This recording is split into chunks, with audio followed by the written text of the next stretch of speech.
All right, what's going on, my friends? It's now 3 o'clock.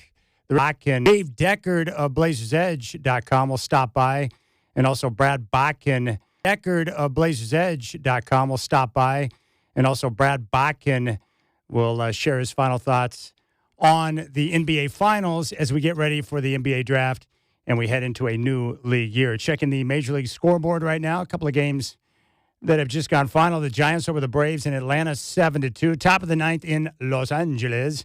The Dodgers lead the Rays 5-4. Bottom of the eighth in Arizona, Diamondbacks 8, and the Angels 1 from the FIFA World Cup. Australia over Jordan by a final of 3-1. Rip City Drive with Chad Doing coming at you right now.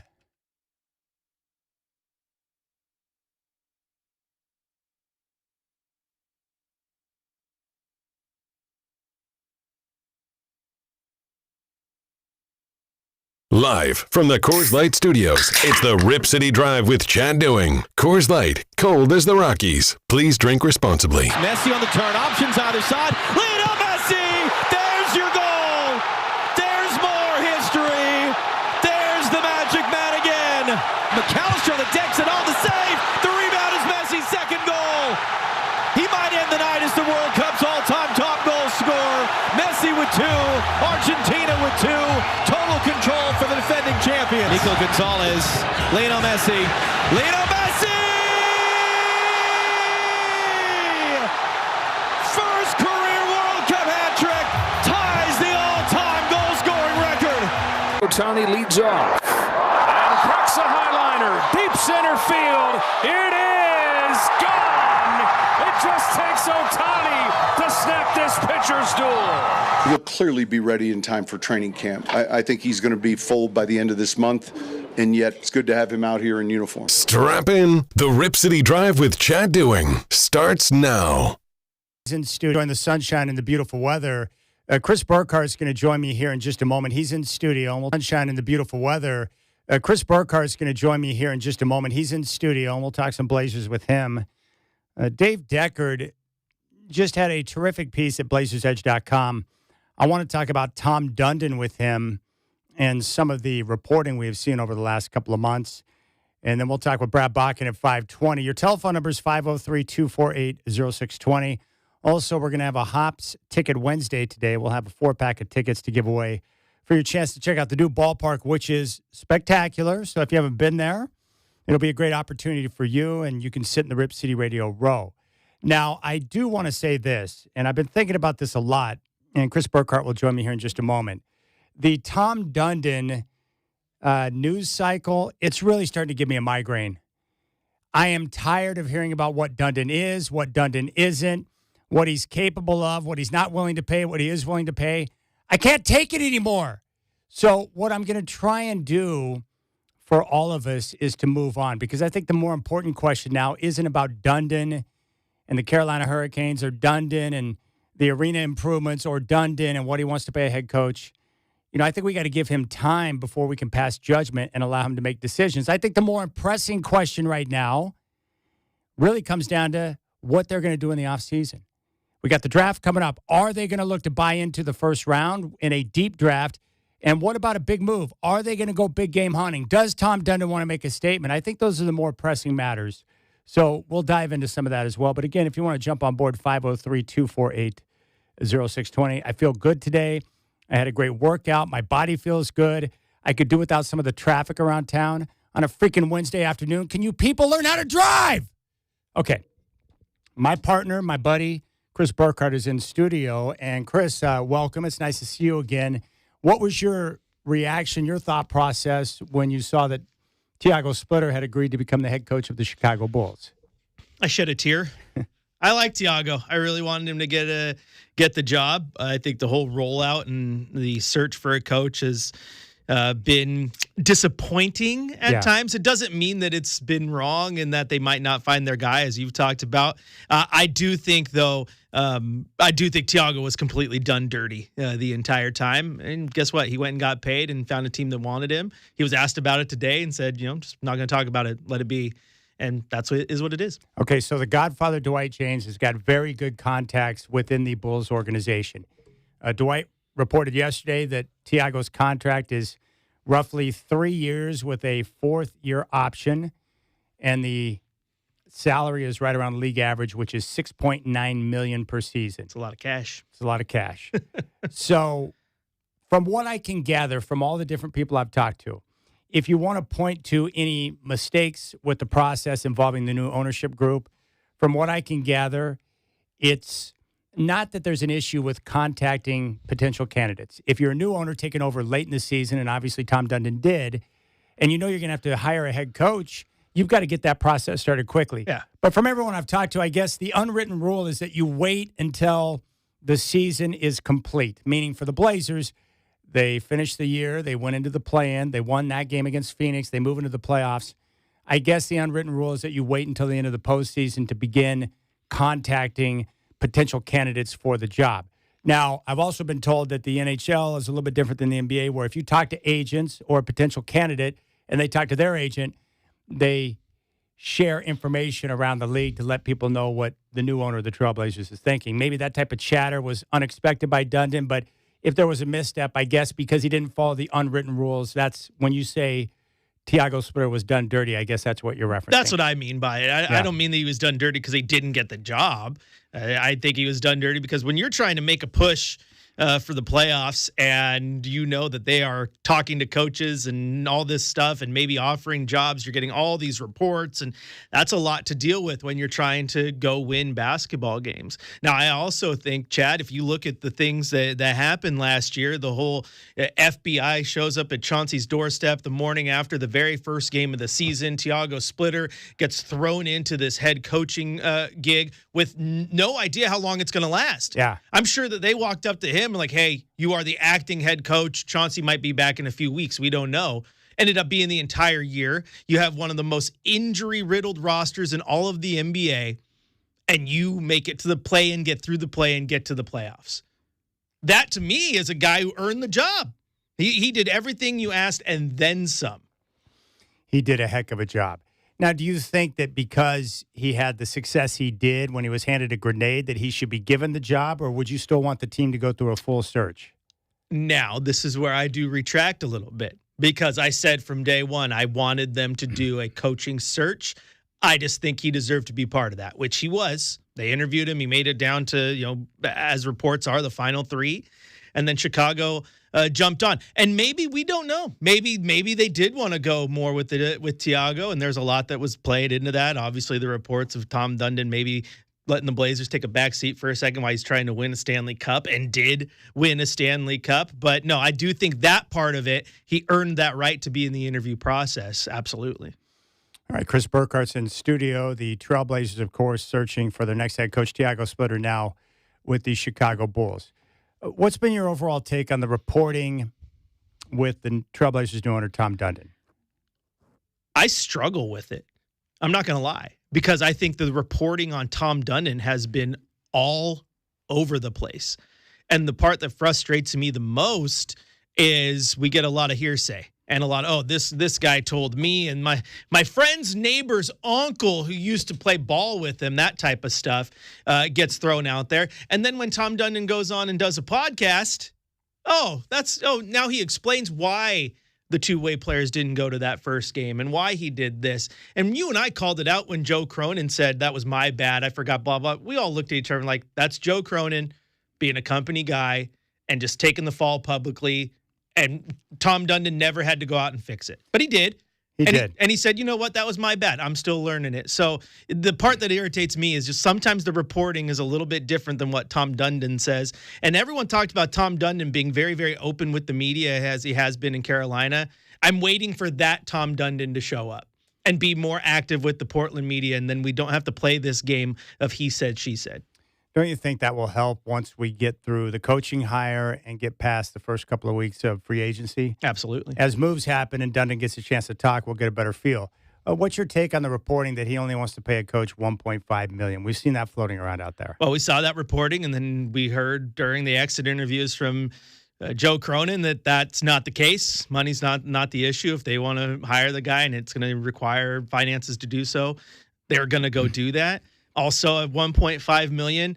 have fun getting anybody to take that, because any agent worth their salt is going to tell that guy, do not take that deal, because you're going to piss off every other coach in the Coaches Association by resetting the market negatively. So what are we looking at here in terms of mistakes? We're talking about making calls to potential candidates for the head coaching job before the end of the season, and then not sending initially the two-way players on the road. Yeah. That's really what we're talking about. Those are the mistakes that I would say those are straight mistakes. Those are pretty small, straight mistakes, right? And then the other stuff is stuff that we don't necessarily like because it's uncomfortable. The cutting of people within the organization, some of whom who are very, very beloved. Even though every organization does exactly just that. Every organization does that. The Timberwolves cut 40-plus people as soon as Alex Rodriguez and that new group took over. The Lakers ownership group just did it too. Yes. So it happens.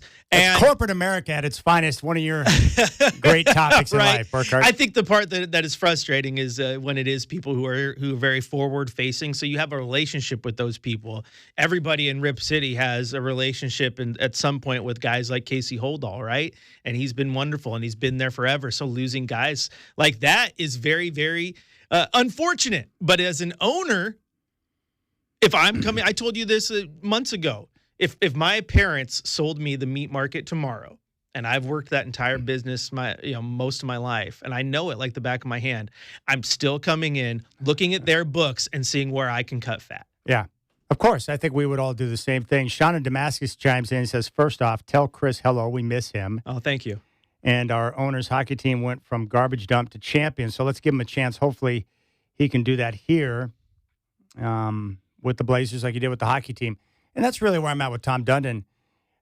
I think that the guy needs a little bit of time to make some real decisions before any type of judgment is passed. I can live with the missteps because he's taken over a brand new team in a different world than the NHL. So I don't expect him to be perfect. He's still learning the NBA business. It's different. It's not hockey. We would all make some missteps along the way. And I can't recall if I've said this to you or not, but like I wish we could go in a time machine and have certain things that we have now back then. Like I would like to go back to the 90s and have Twitter and Facebook and all that when Paul Allen bought the team. Yeah. Like how was it 100% rosy? Everyone's excited? No one likes it. No. And nobody liked when they hired Kevin Calabro and Lamar Hurd, because everybody was like, no, Mike and Mike are our guys. This is the most terrible hire ever. People didn't want to give one of the greatest broadcasters of all time a chance. Really, really like. Of our broadcast team, sometimes the things that you don't like end up being things you really, really like. Broadcast team, sometimes the things that you don't like end up being things you really, really like. Are you into the World Cup at all? I have not watched a single match, unfortunately, despite the fact that I do enjoy the World Cup. I've just been busy. All right, before you go, do you think the Blazers should go big game hunting, or do you want them to stand pat and continue to be patient until they can pounce on the right opportunity? Big game hunt. Got to go hunt. Go get the guy. Make a move. Would you prefer Giannis or Jaylen Brown? I think Giannis is super, super intriguing. I think Jaylen Brown may fit in just a little bit better with the way they want to play. Both of those guys are guys that do like to have the ball in their hand. So how does that balance with Dame, who likes to have the ball in his hand, and Denny, who likes to have the ball in his hand? But I do think there's just the way they're building this roster out. I like the fit of Jaylen Brown. All right, Chris Burkhart in studio. I appreciate your time, buddy. Enjoy the rest of your afternoon. Thank you, sir. All right, we'll keep things rolling. Dave Deckard, 420, Brad Bakken at 520. And we got a little Hops Ticket Madness coming up at 5 o'clock here on the Rip City Drive.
All right, Rip City Drive. Big thanks to Chris Burkhardt for hanging out with me in the studio. It's great to catch up with him. And, that's where I'm at with Tom Dundon. I think we should be patient and allow him to make judgments on whether or not he's getting the job done. I just refuse to believe that somehow, make judgments on whether or not he's getting the job done. I just refuse to believe that somehow this guy doesn't know what he's doing. He just won a Stanley Cup less than a week ago. So he is now a champion. And the other question, too, would be how critical is ownership when it comes down to it? If Burke Cole and Jody Allen can win a Super Bowl, I think Tom Dundon might be able to figure out a way to win a championship here. It's always going to come down to players first. So the one thing we know about Dundon is that he'll invest in his players. There's no question about that. Now, with the coaching, we'll wait and see. Maybe Dundon doesn't value coaching as much as he does players. So I really just want to sit back and wait and give it some time before we pass judgment on Dundon. And regardless of the coaching search or anything else, I think the most pressing question would be this. What's coming up in the offseason? Are we going to see Tom Dundon, be aggressive? Are they going to try and buy into the first round of the draft? What about big game hunting? Will they go after Giannis? Are they going to be part of a 3-team deal and maybe get Jaylen Brown? I think those are the more important questions. So if you got any thoughts on that, 503-248-0620 is your telephone number. You can chime in and share your thoughts on Tom Dundon. We will have Hops tickets to give away coming up at 5. Brad Bakken from CBS Sports at 5:20. We'll get his thoughts on the finals. He's working on a couple of pieces right now for CBS, and we'll get his take on, what he looks for during the course of the offseason and the kickoff of the new league year and some of the big things that may or may not happen. Also, a little bit later in the show, we're going to pay tribute to the greatest PA announcer of all time and my absolute number one favorite. Now, no disrespect to Mark Mason, who has done a great job for the Trailblazers over the years. He would be my number 2. I love Mace. But Lawrence Tanter, the longtime PA announcer for the Lakers, it was announced today that he'll be retiring and no longer will be the PA announcer after a 43-year run with the franchise. When I first started watching basketball as a youngster, Lawrence Tanter's voice was, it was right there in my ears on the NBA Finals with the Celtics and the Lakers. I had a chance to meet him back in 2008 when I was at the opener of the season for the Lakers and Blazers, and he was a very kind gentleman. He's got a long history in radio. He's got a terrific voice, and he's one of those PA announcers that's going to be missed because he's not a yeller or a screamer. He's not trying to hype the fans up and try to tell them when to cheer and get crazy. Some of the guys now behind the mic at the arenas, all they do is scream, and it drives me bonkers. But Lawrence Tanter did it with class. He was terrific, and so we'll pay tribute to him. He's my absolute favorite when it comes to PA announcing. I know most of you probably don't care, but I think it's important that we give the nod to some of the legends, and Lawrence Tanter is definitely one of those guys. So we'll pay tribute to him as well. But I want you to jump on board and share your thoughts in regard to Tom Dundon, what your thoughts are on the reporting involving Tom Dundon, and what is the biggest issue you're worried about right now? Is it the coaching search? Is it the arena deal with the state, city, and the city council to get the improvements done for Moda Center? Or are you more concerned about the draft and free agency, which is coming up in the very near future? Like, what's on your priority list for the team?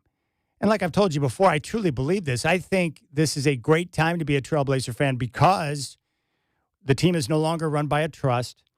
They have an owner that is in place, that's in charge, making decisions. We have an owner that just won a championship in hockey, and he's aggressive, wants to win, and will be willing to spend on the players to make that happen. I think this is a great time to be a Blazer fan. And then on top of that, he's taken over a team where Joe Cronin has restocked the cupboard. They have draft picks to work with. That pick finally conveyed over to Chicago. So it unlocks everything moving forward to where they can make deals happen. They've got veteran contracts on the roster, which could be great trade pieces if they decide to get active and go big game hunting.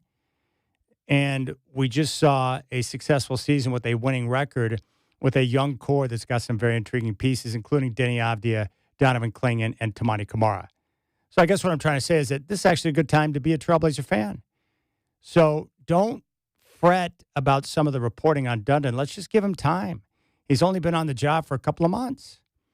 And we'll know over the course of time how things work out. And usually what happens with smart guys like Dundon, he may make some mistakes early, like a lot of owners do as he adjusts to a brand new sport and a brand new league, but they usually self-correct. Guys like Dundon who are ultra-competitive, if they make mistakes, they'll correct it moving forward and make good decisions. And I've been told by many who know him, he's not afraid to take chances. He's not afraid to try things that are kind of out of the box. We know that about his hockey team with the hiring of that legitimate chemist. He actually hired a chemist who was their analytics guy. I think he went to Harvard and then got his doctorate at Cal Berkeley. They would not allow me on the campus at Cal Berkeley. He got his doctorate there and then worked his way up from analytics guy part-time to now general manager for the hockey squad. And for the Hurricanes, his whole premise came around the idea of controlling the puck. When you control the puck, you control the game, and you win. And look what happened. They won a Stanley Cup. So Dundon, I think, has got the makings of what you want as an owner, regardless of the reporting that's out there. And I understand a lot of people don't like billionaires. We need to tax the millionaires and the billionaires. I'm sure Bernie Sanders doesn't like him. You know, there's a lot of people who don't like billionaires. They just think it's a bad idea for someone to have that much money. But I like guys like Dundon who are self-made, and he is. He used to be broke, but through his ingenuity and his work, he was able to put himself in a position to make things happen. So let's give him some time, but more importantly, what are they going to do moving forward? Now, I've mentioned this before, and I'll state where I'm at on this once again. I don't want them to acquire Giannis. Now, if they can get him as a one-year rental without giving up the farm to see what he's all about at this stage in his career, he's going to be 32 next season. 31 right now. He'll be 32 before the end of next season. His game is predicated on athleticism. He's had some injuries of late. I don't want to invest a bunch of young assets in a guy whose body might be ready to break down. And typically guys who are built on athleticism or their game relies on athleticism, they don't age as well as somebody like Nikola Jokic who plays from the ground. That's all. And so that's kind of what I'm thinking with Giannis. Now, if you can be a part of a three-teamer and you can get Jaylen Brown, who has, you'd have 3 more years of team control. I want all of that. Two-way players who can get after it defensively, who can help on the offensive end, and I think blend in nicely. Like, I'd be all for that, the Jaylen Brown piece. I think that'd be nice. So you can let me know what you think about that. 503-248-0620. Let's go out and talk with Spirit Mountain Mike, who wants to chat some ball. Mike, I appreciate the phone call. You're up on the Rip City Drive. What's on your mind? Hey, how's it going there, Chad? Good, buddy. A long time no talk. How are you? Hey, I'm doing fantastic. Listen, I'll tell you one thing about Dundon. All is forgiven if he could get Jaylen Brown. I think Jaylen Brown would be the nothing but a natural fit for the Blazers if he could get that. Imagine the chip on his shoulder coming out of Boston and what he can do. This guy will be the most natural Blazer I think we've had in a long time because he's going to come out ready to go. I never did want Giannis myself, but that's what I think. I think Brown is the guy. If we can, whatever it takes, get him over here. Imagine the competitive spirit along with Dame and if they keep Scoot and a couple of the others, he's going to fit right in there, and he'll soon be one of the favorites on this Blazer team. There's no doubt about it. Hey, Mike, I appreciate that phone call, and he brings up a very good point. This is something I was thinking about with Dundon. Do you think Dundon will look to go big game hunting or to make a big splash because he wants to kind of send a statement to Blazer fans right away? I don't know if a guy would make a decision just because he wants to make a statement. My guess would be that they'll look to go big game hunting. They'll be aggressive. But you don't want to make a move just to make a move. It's got to be the right move, or at least a move you believe is right and going to put you in a position to contend moving forward, right? Now, my concern about Giannis, and we've heard some reporting, I think Shams even reported that the Blazers may consider trading for Giannis, even if they don't get assurances that he's going to re-sign with them. To me, that's a little bit crazy.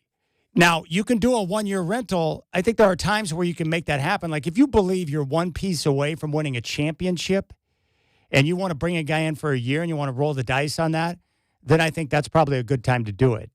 But if you're not one piece away and that move is not going to put you over the top or at least get you in the finals where you can have a chance to compete, then it's probably a little bit too risky. My guess would be the addition of Giannis would make them much better, obviously, but with the competition in the Western Conference, I'm not so sure that the addition of Giannis would put the Blazers over the top in comparison to teams like, well, who we just saw, San Antonio and Oklahoma City. So I'm not sure. But there are times we saw Toronto do it, and they had great fortune with the injuries to Kevin Durant. They won a championship on a half-season rental of Kawhi Leonard.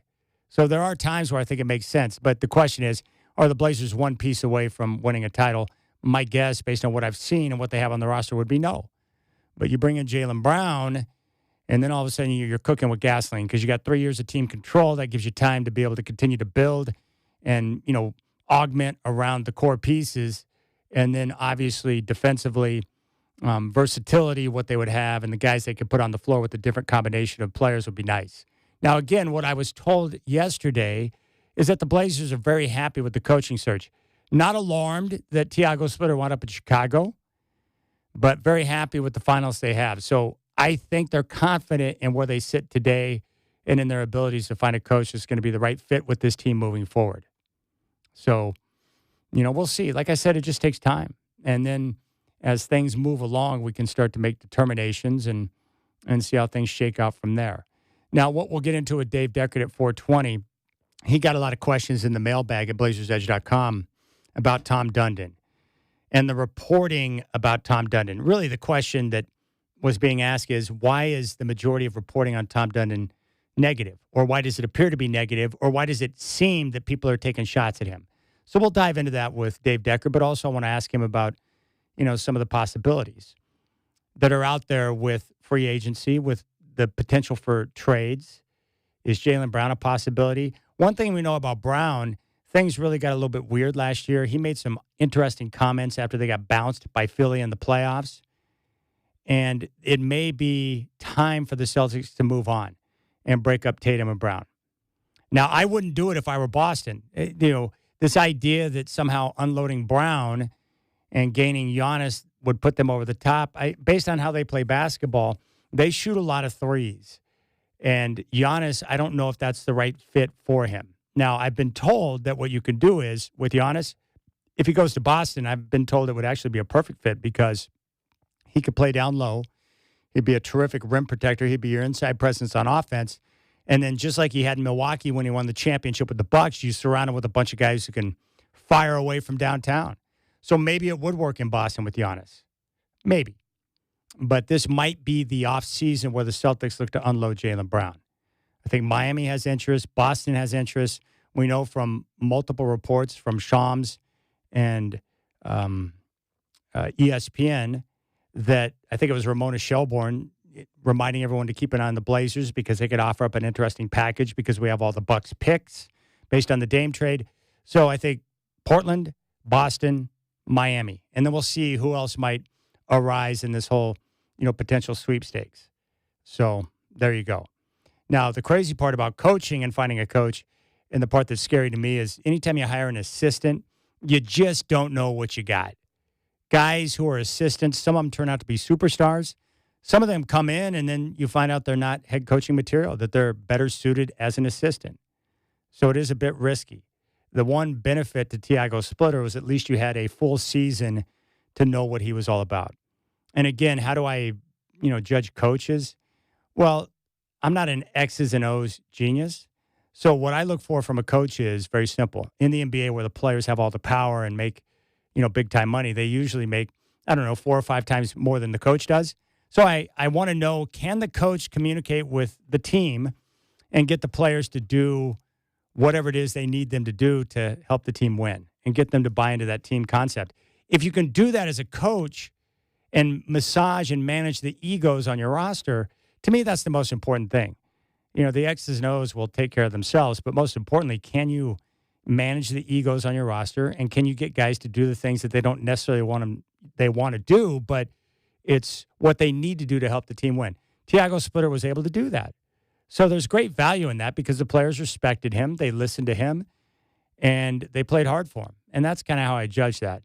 In my lifetime, Phil Jackson's probably the best coach that I've seen, but what he was a master of was massaging and managing the gigantic egos that he coached over the course of his time with the Bulls, Michael, Scotty, Dennis Rodman, And then with the Lakers with Shaq and Kobe, he had to, really manage and massage a lot of high-powered egos right there. And he was able to get the job done. Now, having the triangle and having the system and having Tex Winter and the guys around him to teach that to the players is key. But the head coach, has got to be able to get guys to buy in and do the things that are needed to be done for the team to win. And then hopefully you surround yourself with good assistants. Like Larry Bird, when he coached the Pacers, good coaches, Steve Kerr did this with the Warriors. Good coaches will hire great assistants and let them handle each side of the ball. So with Bird in Indiana, he had the great, I think it was Dick Harder handled the defense, and then Rick Carlisle was the offensive guy. And Bird was the general manager. He worked with the players. He got them to buy in, but he let his assistants handle the other sides of the ball. And it was the same thing in Golden State with Steve Kerr when he took over the Warriors. He had an offensive guy, and he had a defensive guy, and he let them do their jobs.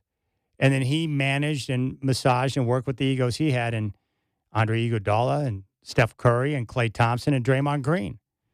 And it's not easy, right? He had a lot of headaches over the course of time, but because they worked well together as a coaching staff and the players, you got the buy-in from the players, they went on to win multiple championships. So I like the process. I like to see how it plays out, and I think it's a lot of fun. All right, 503-248-0620 is your telephone number. You can reach out and jump on board. I appreciate your time. Hope you're having a good day and enjoying the sunshine. Not as blistering hot as it was over the weekend at the Rip City Drive. Drive.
All right, Rip City Drive. We'll have Hops tickets to give away coming up at 5.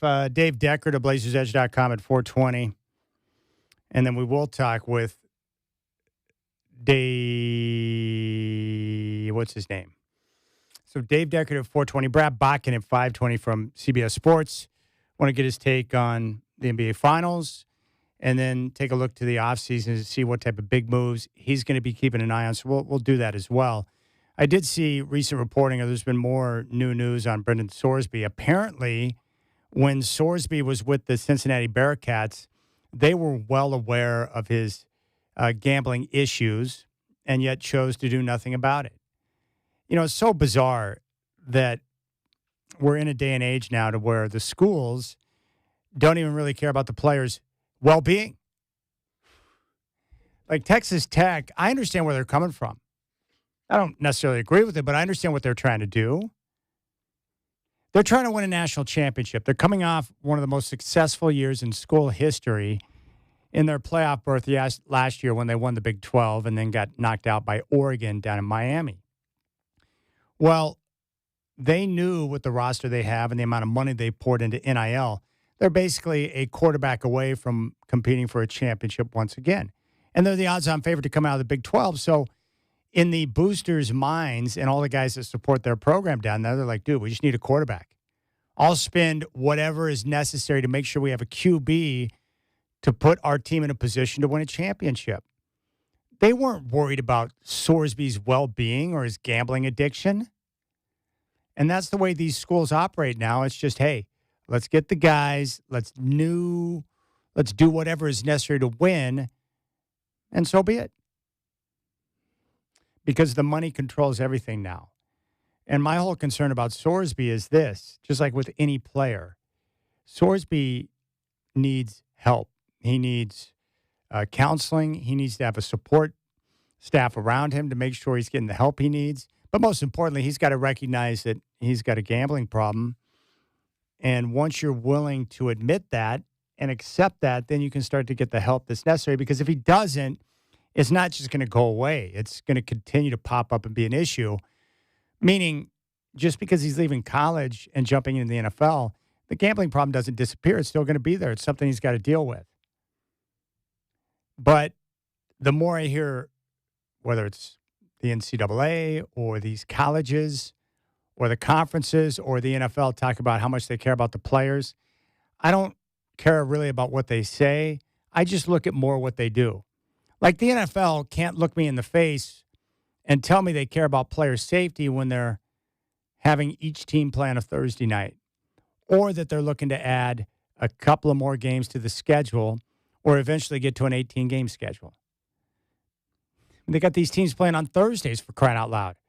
Don't tell me you care about player safety when you're having teams play on Thursday. And don't tell me that you care about player safety when you suppressed the real data and information behind head injuries and the connection between brain damage and football. They suppressed it for decades because they knew if the real information got out that it would damage football. Because what happens is when the data comes out and you have young kids who are wanting to participate in sports, I mean, think about who makes the decisions in the household. Or in most households, who makes the decision on what the kids get to do and participate in? Is it the dad? Or more likely, is it the mom? And if moms are aware that football has very real problems because of the head trauma, then there's a good chance that less kids play football and they choose other sports. I mean, that's part of the reason why the NFL suppressed that information for decades. Also, they suppressed the information because they knew that if it got out, that it was going to cost them, hundreds of millions of dollars in settlements and or health care for the players once they retire. That's all. It usually always gets back to money, right? But the same thing with these schools now. You think Texas Tech really cares about Brendan Sorsby's well-being, or do they care more about the fact that he's a good quarterback that can help them win a championship? So really what went down here is, Brendan Sorsby and his, crew of attorneys got the injunction. They found a judge to rule in their favor, and it cleared him to play in 2026.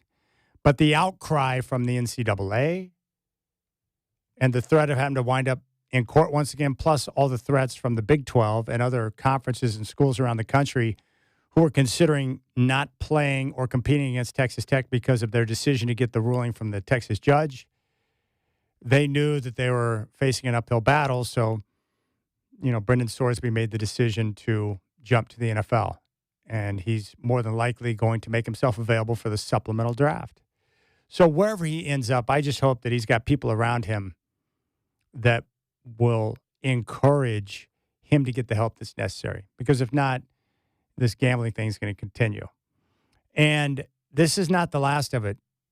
I'm telling you right now, I just read a study the other day that young men, I think 16 to 24, are the most likely group of individuals to develop gambling addictions.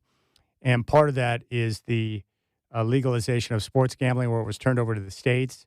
And now basically everyone's got a gambling app on their phone. Pretty scary because you can gamble, you can wager, you can use credit cards, and you can conceal it from the people who are closest to you, your family or your wife or whoever.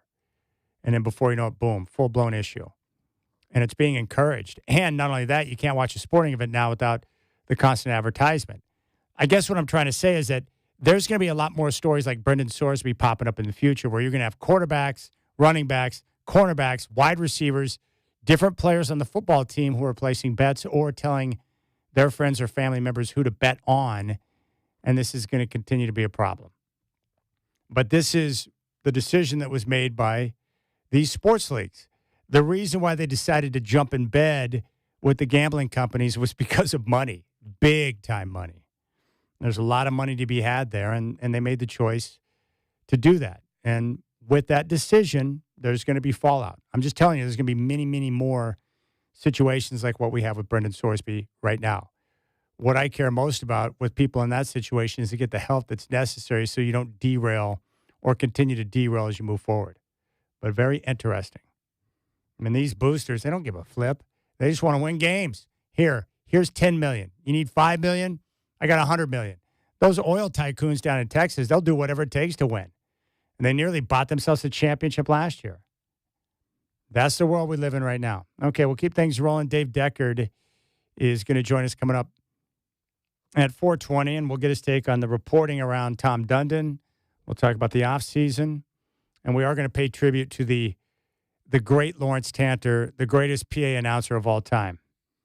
I'm Chad Doing. I appreciate your time. You got the Rip City Drive on your home of the Blazers, Rip City Radio 620.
All right, it's now 4 o'clock. What's going on, my friends? Coming up on the Rip City Drive, Dave Deckard of BlazersEdge.com will join us at 4:20. We'll get his take on the reporting surrounding Blazers owner Tom Dundon and take a look at the offseason. And then Brad Botkin talking NBA Finals, his recap, and what he expects with the new league year coming up at the end of June.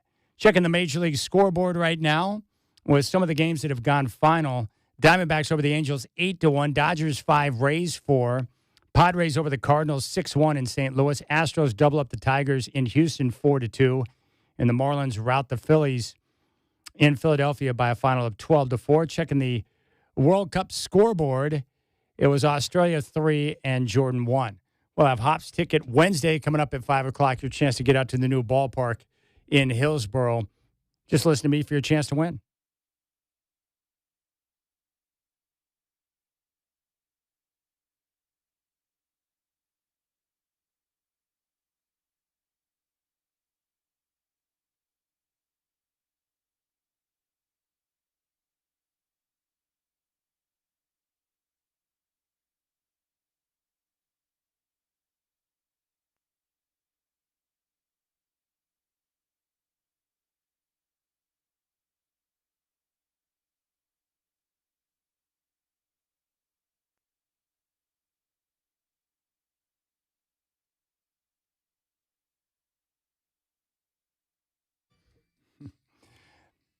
All right, Rip City Drive. Michael Shacker just told me something funny. He said that I work out and I need to be tougher and to stop whining like a little baby. It's like I want to be, but I'm not tough, Shacker. 503-248-0620. It's funny. Every workplace and staff goes through ebbs and flows. And I would say over the last week and a half, most of us have been a little bit on the bitchy side, if I had to guess. I certainly have. Shacker was letting me know that he's not down with me. And then I had to deal with a phone call from both Chris Burkhart and Brendan yesterday. Family drama here at Rip City Radio 620. But I love my guys. Your telephone number is 503-248-0620. You can jump on board. You know, things that we can talk about. What are your thoughts on the reporting on Trailblazers' new owner, Tom Dundon? Do you think it's fair? Are you worried about it whatsoever? What's the biggest issue on your mind right now? Is it the upcoming offseason and whether or not the Blazers are going to go big game hunting? Is it the coaching search? Or is it the arena deal that the Blazers are trying to get done with the city and state? So where do you come out on that? Now, I just got a text message from the 720. Hey, Chad, great show. At work, can't call. Number one, renovation needs to get done. Not just for the Blazers. Stipulation on getting women's Final Four was, with the renovation, would be done. Plus, it's time. Number two, get Brown if possible. The splash would be off the chain. And number three, coach, have a great day, my friend. Appreciate you. Take care. All right, there you have it. He also referenced Bo Nix. Yeah, Bo Nix was a participant in the Broncos mini camp.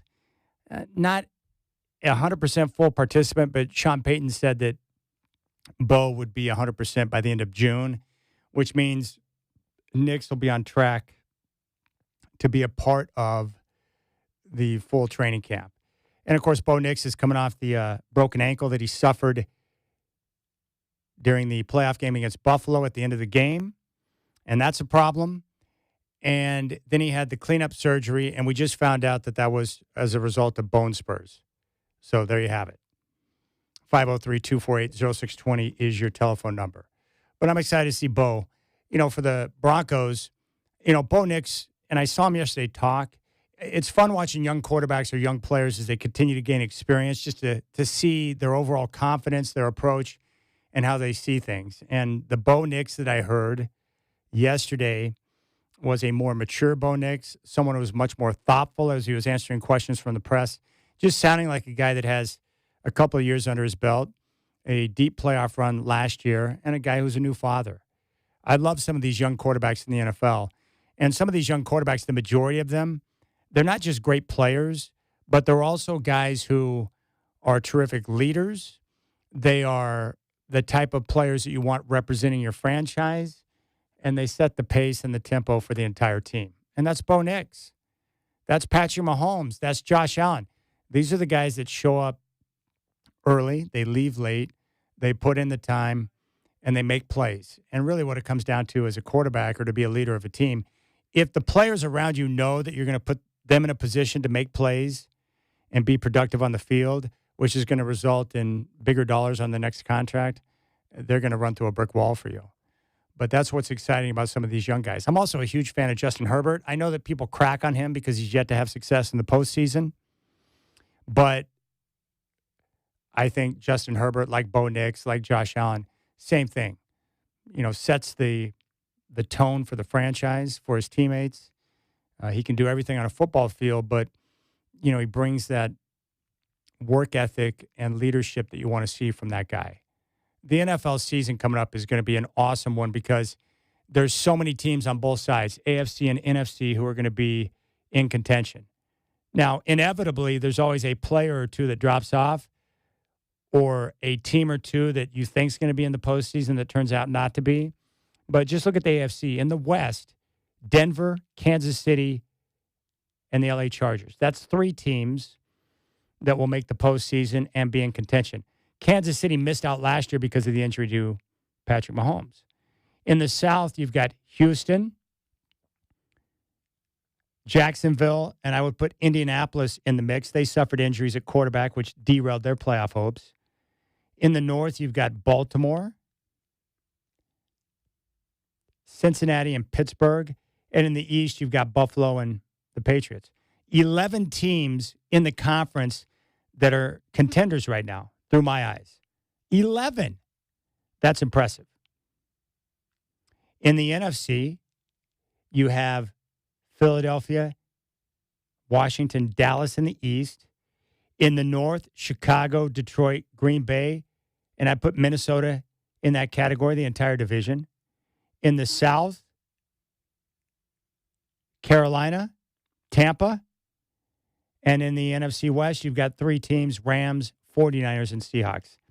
So you've got 11 teams that I would see as contenders in the AFC, 12 teams in the NFC. It's deep as it's ever been. All right, let's go out to the phones. I want to hear your voice. 503-248-0620 is your telephone number. We'll start with Pat in Portland. Pat, appreciate the call. You're up on the Rip City Drive. What's on your mind? Hey, I wanted to just touch on the Blazers going forward. Mm-hmm. I think two things. I think either trading somebody or whatever for the guy from Boston would be a good fit. I like that one probably the best. Jaylen Brown. Yeah, Jaylen Brown. Dealing with anybody out there that we could trade for me. The other one is maybe moving up, finding a way to get into the draft and maybe getting somebody between the 5th and maybe the 10th pick. If we could find somebody that would want to take some of the trade bait we would have. Pat, I appreciate the phone call. That's one thing I'm going to ask Dave Deckard, because I was talking to someone today who knows the league pretty well, and they had mentioned about, maybe looking to get into the draft. The Blazers have no draft picks right now. I want to find out from Dave, how much would that cost for the Blazers to get, as Pat said, between 5 and 10 in the draft, or even, heck, 1 through 15? How much would that cost? What type of assets would you have to unload to be able to pull something off like that? I'll ask Dave Deckard that coming up here in 10 minutes. Let's go out to Jason in Portland. Jason, appreciate the call. You're up on the Rip City Drive. What's on your mind? Yes, hello. Basically, I want to talk about what the Blazers should be doing this offseason. A lot of people want Jaylen Brown. I disagree. I think that his money is too big, and he's going to be on contract for the next 4 or 5 years. I don't want that contract and his style on this team. I don't want Giannis either, because we already saw that him and Dame, and that didn't work too well because he doesn't like doing pick and roll. He wants the ball in his hand. Also, him and Dame would not fit. Here's what I will say we need on our team, okay? If we could do a 3-team trade and get Kawhi Leonard, yes, Kawhi Leonard from four-team trade and get Kawhi Leonard, he'll fit perfectly alongside the rest of the roster. He's a bucket getter. You see in playoffs where we couldn't just get a bucket. You know, Denny was tired. He was driving. They were forcing him left. He couldn't do anything. Kawhi, you could throw his ball in the post, 3-point, and defense. If we can't do that, Kevin Durant. If we could get Kevin Durant, that would be perfect. You could just throw in Jeremy Grant and Chris Murray and one or two first. I know Houston is very dysfunctional, and they want someone else in there as a leader. So let's go ahead and try to snag Kevin Durant out. You know? No, I know what you're talking about, Jason. I appreciate the call. Kevin Durant's appealing. I was talking with Sean Hiken about this. If the Rockets are looking to break up with Kevin Durant, you might be able to get Kevin Durant at this stage at a pretty decent price to where you wouldn't have to give up the farm. I do not want Kawhi Leonard because I want a guy that you can depend on to play on a nightly basis, someone that's going to be around and be available. The problem with Kawhi Leonard is you never know. Is he playing tonight? I mean, half the times the Clippers didn't even know when he was going to be available and play. But what I like about Brown, comparing him to someone like Kawhi, last 3 years, 78, 70, and 74 games played. And throughout his entire career, he's just been available. 78, 70, 74, 57, 58, 66, 67, 70, 63, and 71. So Jaylen Brown's a player that's been available. But more importantly, great defender, two-way player. But even better, 3 years of team control. So once you get him, you got him locked in for 3 years. He's already under contract. With Giannis, what if he doesn't agree to re-sign? What if you don't have those assurances? Would you give up assets for a one-year rental? Let's go back out to the phones. My man David, who is up in Astoria. David, I appreciate the call. You're up on the Rip City Drive. Fire away. Hey, Chad. Hope you're doing well and doing good. I got a quick question for you about golf game, and then a more important question about the Blazers. Well, first forward. off, I'm going to have to disagree. There's no more important questions than golf itself. So fire away with the golf. Well, what's on your mind? Well, I heard on the street that you're considering getting serious about golf. How's that going? Well, I am serious. So what I did back in 2019. I hired a coach over at Golf Tech, Nick Warren, and I've been working with him for the last 7 years. So I'm a full-on addict, and I love to play. And the game, it makes me incredibly happy sometimes. It's exhilarating, and there are days where it drives me mad. So I'm a full-on addict, and I love golf immensely.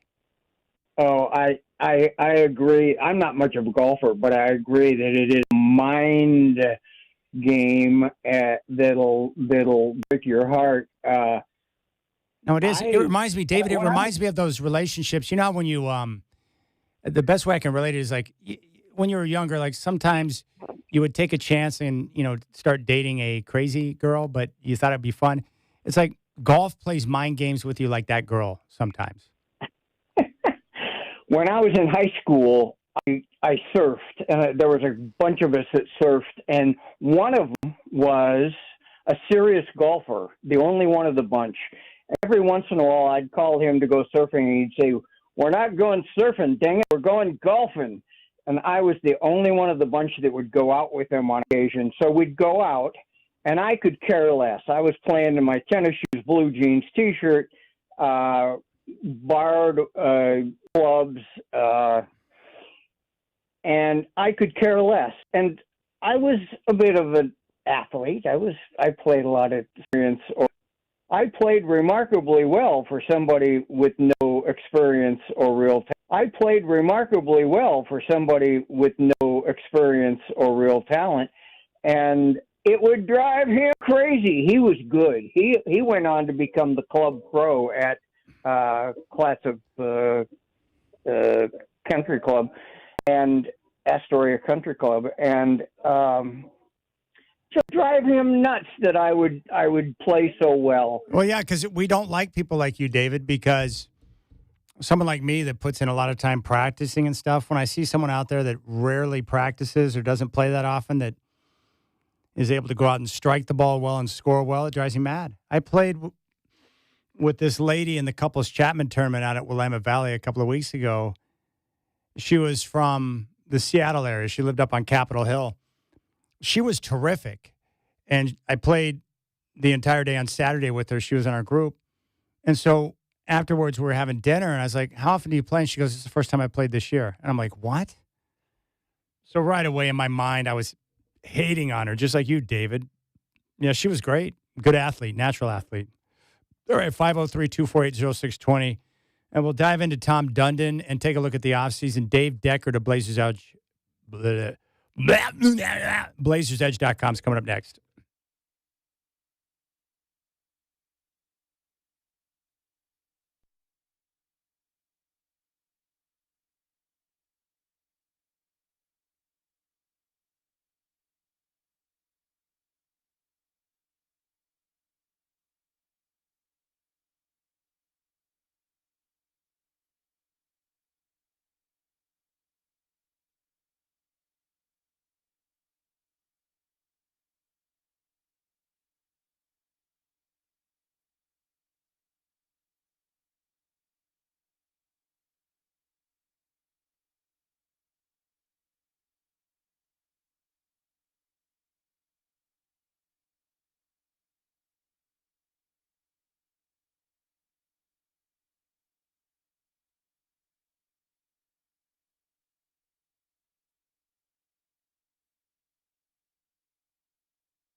is Dave Deckard, and he joins the Rip City Drive once again. Dave, good afternoon.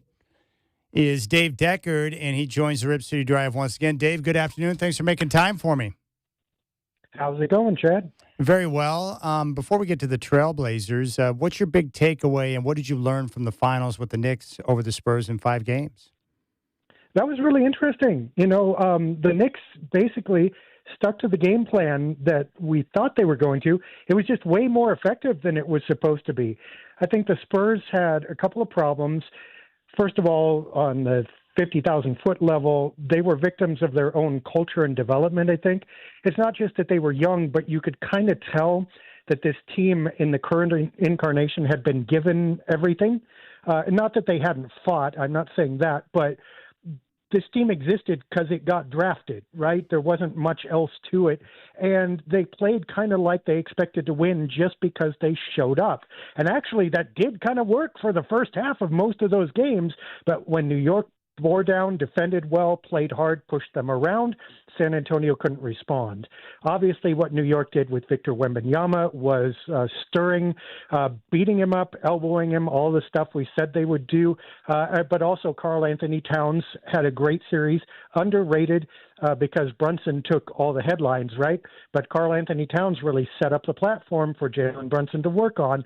And part of what he did, he defended better than I thought he could, but he also, of course, occupied Victor and the Spurs, pulling them out and making them guard somebody, and not just him, but the person he was passing to. And I think the last thing is New York did a really good job pressuring those San Antonio guards. Now, Dylan Harper looked great, but Stephon Castle was up and down, and you could tell he wasn't really comfortable being a point of an attack scorer when he was really well defended. And, of course, De'Aaron Fox had a lousy series, and that really helped New York, too. I'm not sure that the Knicks could pull that off twice in a row if they ran that series again, but they didn't have to. 5 games, world championships, and a lot of partying in New York now. Yeah, no question about it. It was remarkable, their execution. I wonder with the Knicks, do you think there's any value from the standpoint that they kept things together? They had their core, the Villanova guys, and they remained patient to allow those guys to develop, and then they caught lightning in a bottle. Yeah, they only remained patient for 2 years, though. Most of this team was formed in 2024. Also, they remained patient with a core of veterans who were already kind of stars before they got there. Mikal Bridges was a coveted free agent when New York traded for him. Karl Anthony Towns was a generational center in Minnesota. Even OG Anunoby had a lot of cachet in Toronto. And, of course, Jalen Brunson was their miracle signing when Dallas didn't want him anymore because they had Luka Doncic. So really, I mean, Brunson's development was the big key, the unexpected kind of jolt of electricity that started this engine running. But around that, they had a lot of high-octane players. And if you're looking for inspiration for the Blazers, well, they haven't got those players yet. They have Denny Avdia. That might be an analogy to somebody on that team. But around him, they don't have the horses to go like that. And keeping this team together for another 2 years won't necessarily reveal those results. I mean, seriously, that's just one characteristic out of 20 that made this work right for the Knicks. And unless the Blazers have the other 19, it's not going to work out the same way. That's a great point. We're talking with Dave Deckard, BlazersEdge.com.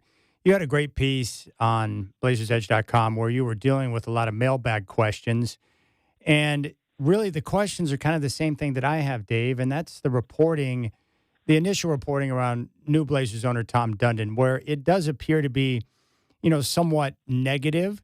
From what I can uncover, it looks like the, biggest issue from the people I've talked to is that he didn't follow the unwritten rules when it came to searching for a new coach, meaning he didn't wait until the season and the playoff run was complete before he started contacting other potential candidates for the head coaching position. We know that he admitted to the misstep with the two-way players and not sending them to Phoenix, but eventually reversed course and got them to San Antonio. But outside of that, I'm just waiting for more decisions to be made before we can start to pass judgment. But what is your take on the overall reporting when it comes to Dundon? PR glitches, too. I think the firings don't look good within the organization, especially coming so soon. And the T-shirt whole thing and all that stuff. So here's the thing. If you know something about Tom Dundon and the way this is going to turn out, you're either some kind of psychic or you're Tom Dundon himself. There's no way we know enough about this guy to pass firm judgment. However, that doesn't stop people from talking about the steps he's making in the interim. And as with any corporate takeover of a franchise that has been basically run on a family basis since its inception, some of that's going to be jarring. And I think that's been reflected in the media. I think also we honestly do not know how this is going to work out, so we don't have a positive to counterbalance the negative. Now, some people are trying to point at the Carolina Hurricanes and saying they just won the Stanley Cup, so we must know something. Well, I mean, not necessarily. Last I checked, the Seattle Seahawks won the Super Bowl under Paul Allen and Jody Allen, and that didn't mean that they were either great owners individually or that it would translate into NBA success.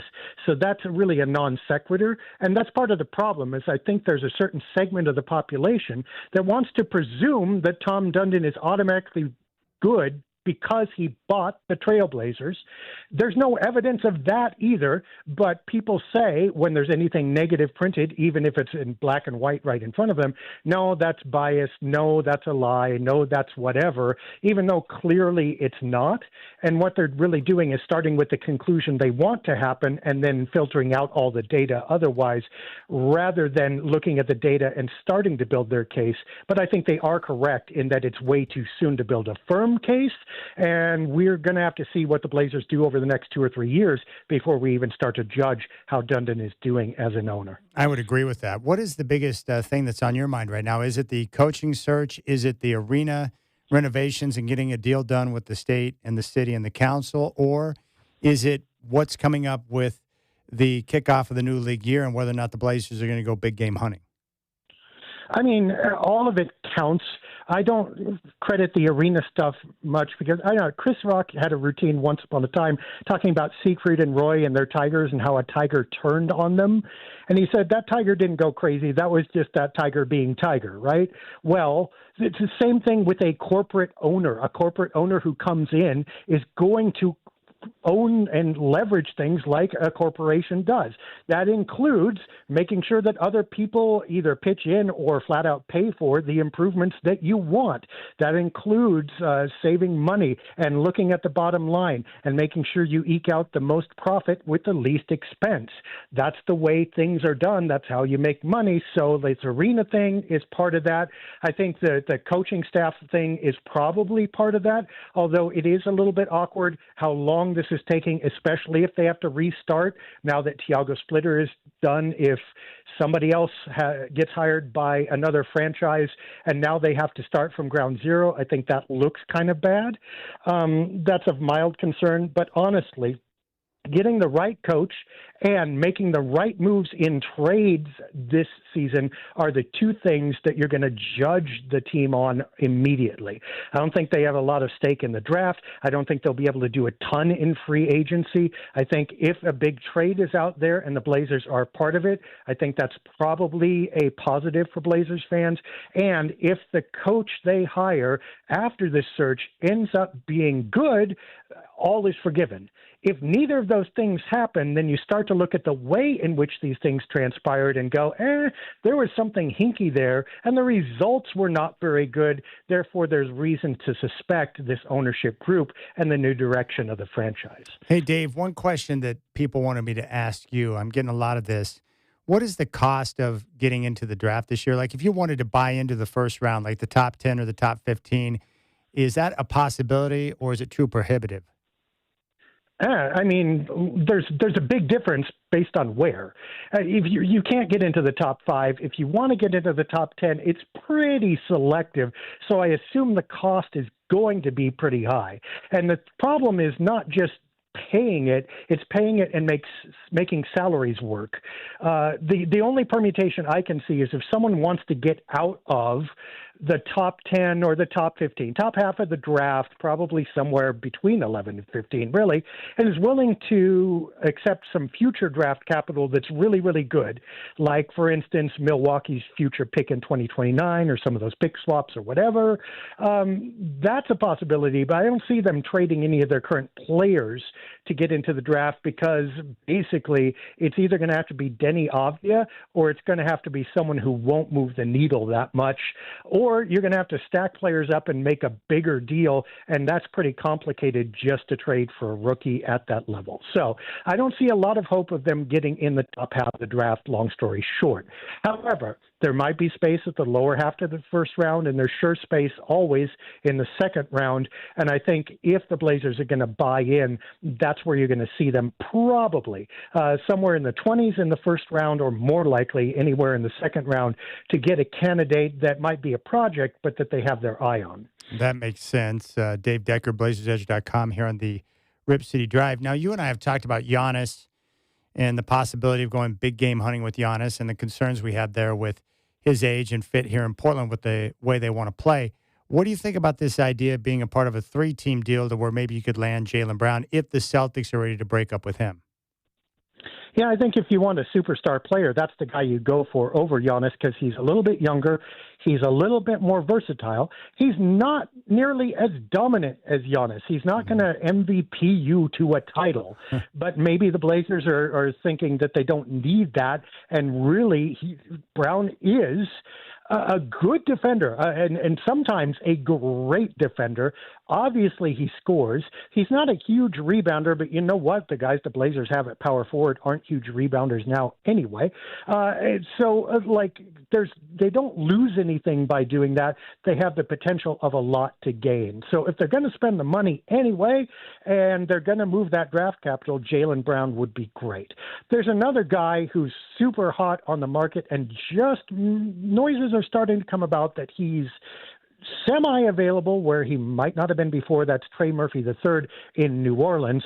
He's a shooter, he's a defender, and he's got a lot more ceiling, I think, than he's been able to show in New Orleans. Yeah. Now, the Pelicans aren't going to let him go cheaply, but if the Blazers could get in those discussions, that would be the other really super exciting name that's out there right now.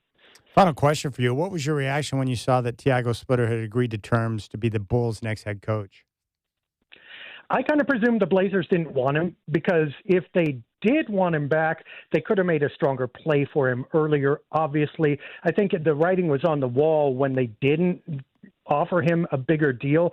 And I think the Blazers were truly neutral on it. It's kind of like, okay, when you're going out with someone and they're not your dream person, but they're okay for now, and if they turn out to be a cheap enough date and have a good enough time, you'll go with them, but you're not going to marry this person.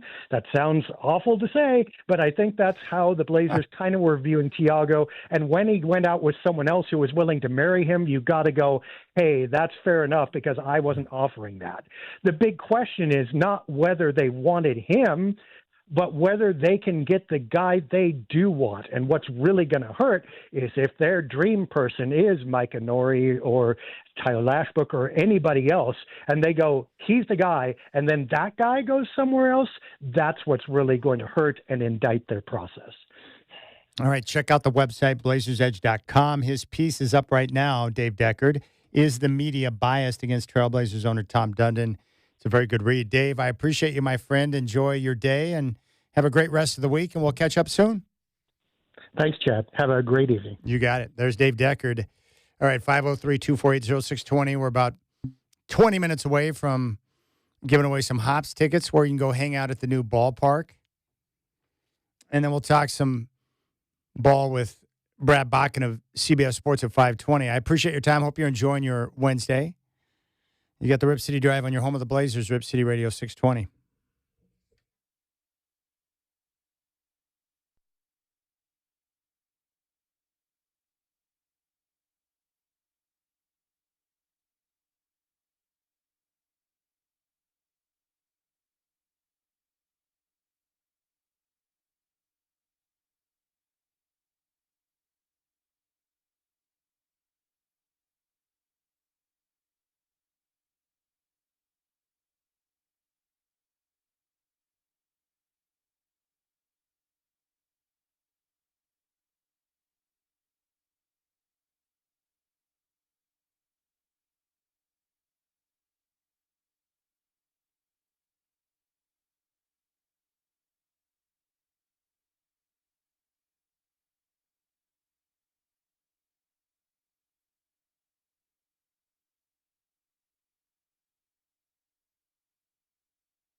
All right, telephone number 503-248-0620. Brad Botkin, CBS Sports, coming up at 5:20. We're going to give away Hops tickets, a 4-pack for an upcoming game. We'll do that here in about 20 minutes, and then we'll pay tribute to the great Lawrence Tanter, a 43-year run as the pay announcer for the LA Lakers. 43 years. He's basically been a part of so many different games that I've heard and been to over the years. He is definitely part of the soundtrack of my life, and I'm just happy I had a chance to meet him back in 2008. So Lawrence Tanner will pay tribute to here in a few minutes. Now, if you want to jump on board, you can do so at 503-248-0620. Bradley chimed in. He was upset with that guy clamoring for Kawhi Leonard. Bradley says Kawhi is not a bucket getter. He is an injury waiting to happen. He's a bench rider because he's hurt. You know, that's my biggest issue with Kawhi. I don't doubt that he's one of the best players in the NBA. When he's healthy and playing, he's great. The problem is the lack of availability. I just don't think that's a good idea.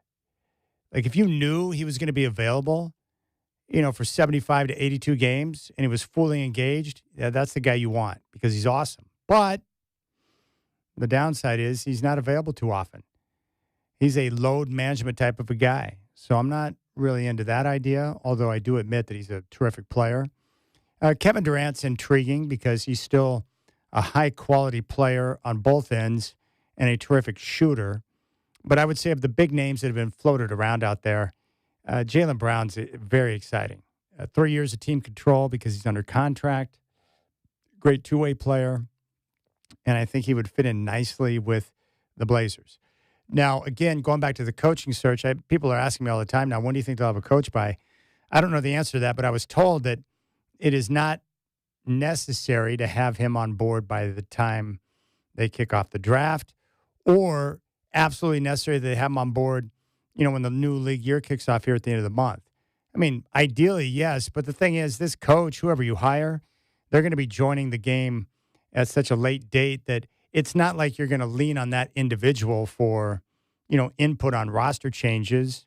You would like to have their input, but I mean, they've already got a plan put together. So whatever Joe Cronin and his crew have come up with, they'll approach draft night, trades, free agency with that plan. And then whenever they get the new coach on board, they'll get his input on, the roster. And of course, they'll know what type of style of play he wants, but they've got a plan that's already in place. These GMs, these front offices, they do a heck of a job of, preparing for these big moments, these flagpole moments throughout the course of the season. And with the coaching search, once again, I've been told that the Blazers are very happy with where they're at, thrilled with the finalists, and they're happy for Tiago Splitter because he did good work for them, and he's got a great opportunity in Chicago. But I agree with Dave Deckard. If the Blazers, if they truly wanted Tiago and he was their number one choice, they would have signed Tiago Splitter. They would have made an offer he wouldn't refuse, but they didn't. So just based on that, I don't think that Tiago was their main target. I think he was a finalist. I think they knew that if he came back, he would do a good job, but clearly not their number one choice. They would not have let him go if that was the case. So there you have it. Now, you can disagree with that if you like Tiago and think that he was the answer. I just refuse to believe that with this team that there's only one guy, that Tiago Splitter was the only right answer for the Trailblazers as being head coach. I don't believe that. I think there are multiple possibilities out there. One thing I love about a expansive coaching search is that you have a chance to talk to many different guys. I talked to a guy today that covers the league, and we don't know who all they talked to, but we know that Van Gundy was on the list. But there's a lot of value. Like if you, and this guy told me that he doesn't know if they talked to Thibodeau or have talked to Thibodeau, but you should definitely talk to veteran coaches out there because guys like Van Gundy and Thibodeau, what they'll do is when you sit down with them, there's two key things here. Veteran coaches like Thibodeau or Van Gundy, they're not young and just trying to get their first job. So they'll tell you whatever is on their mind and what they think about your team and your roster. And they'll tell you about different guys on the roster, who you should keep. Like you'll get great intel on what you have. That's the real value in interviewing guys like Van Gundy or Thibodeau. they don't care what you think about them. They'll tell you exactly what's on their mind. They'll look at your roster and be like, this guy's good. This guy can't do this because this guy's a problem. They'll be totally honest. So you learn a lot by talking to all these different candidates about what you have, what you don't have, what you need, and then also what these guys think the best style of play would be for your roster, which I think is great. So that's pretty cool. I think that there's value in that. I was a big fan of doing an expansive coaching search so that you can gain knowledge with the roster that you have. That's a good thing. 503-248-0620 is your telephone number. On the FIFA World Cup scoreboard, Australia 3, Jordan 1. Portugal and Congo, a 1-1 draw. England over Croatia 4-2. And there are a couple of games coming up later on today to keep an eye on. So there you have it. In fact, right now, Ghana and Panama are scoreless. And, I'm trying to learn the rules. With soccer, like, I'm not going to pretend that I watch soccer all the time or that, I'm some type of huge World Cup fan. But I need sports in my life, and so I'm trying to really dig into the rules and understand soccer even better so that, for me, it's all about rules. Like, when I understand, the rules with any sport, and then I start to understand the strategy, then it becomes more appealing to me. And, we'll see what Team USA is capable of and what they're able to do. On the Major League scoreboard,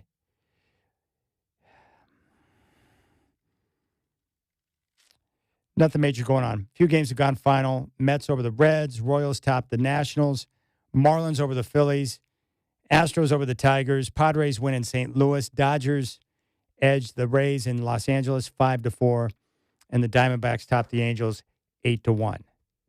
And for the Mariners right now, we just hope that they continue to keep pace. They have a 1.5 game lead in the West. The Athletics are second. So the Mariners sit at 38-36. They're 1.5 games in front of the Athletics. Elsewhere, the Dodgers, 9 games in front of the Padres in the NL West. The Brewers are 5 games in front of the Cards in the Central. The Braves, 7 games in front of the Phillies in the East. As I mentioned, the Mariners are 1.5 games up on the Athletics in the AL West. White Sox tied up with the Guardians atop the AL Central. And in the East, the Yankees 3 games in front of the Rays. My man Bradley has chimed back in. Okay, brother, sorry, it's Austria, not Australia. Getting there, brother. Hang in there. Is he right? Well, here's the problem, and I'll be honest with you. He's right, it's Austria. Here's the problem, Bradley, and I'll be completely honest. Let me grab my glasses here. My eyesight's not getting better with age. And so I've got these readers that I have, but I don't like to wear them because it's an admission of the fact that I need glasses. So let me just humor you, Bradley, and I'll put on my glasses real quick to see if that would have made a difference in what I'm seeing on the scoreboard. Because I'm looking at my laptop, and the writing's a little bit smaller. And so what I can't see, my brain just puts together with what makes sense. So from what I'm seeing right now, it's Australia. I just put my glasses on. What do you know? It's Austria. Wow, these things really do work. I just don't like to wear them. I hate to admit that I need them. You can probably see your text message better, too. Oh, there you go. I go by put the name with the phone number. He said, and although it says Bradley, that's my first name. I go by Charlie and Van with the phone number. He said, and although it says Bradley, that's my first name. I go by Charlie in Vancouver. You know me crazy, Charlie. Yeah, you are crazy, Charlie. So how did you get the name Charlie then? So if your name's Bradley, how did you get the nickname Charlie? All right, 503-248-0620. We'll come back. I've got a 4-pack of tickets for the Hillsboro Hops. Your chance to get out to the new ballpark and check it out. And we'll pay tribute to Lawrence Tanner. Brad Bach and CBS, the basketball clinic, will join us at 5:20. You got the Rip City Drive on your home of the Blazers, Rip City Radio 620.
All right, now 5 o'clock. What's up, my friends? Coming up on the Rip City Drive, we'll have a 4-pack of tickets for the Hillsboro Hops. Your chance to get out to the brand new Hillsboro Hops ballpark, which is spectacular. And Brad Bach and CBS Sports will join me coming up at 5:20. Checking the FIFA World Cup scoreboard. Right now, Ghana and Panama in action. They are scoreless. And thanks to Charlie in Vancouver for reminding me to put on my glasses. Austria, not Australia, topped Jordan by a final of 3-1. And England topped Croatia by a score of 4-2. Checking the Major League scoreboard right now with some games that have gone final. The Dodgers topped the Rays by a final of 5-4. In L.A., Diamondbacks 8, Angels 1. The Padres over the Cardinals in St. Louis 6-1. Marlins rout the Phillies in Philadelphia 12-4, and the Astros double up the Tigers 4-2.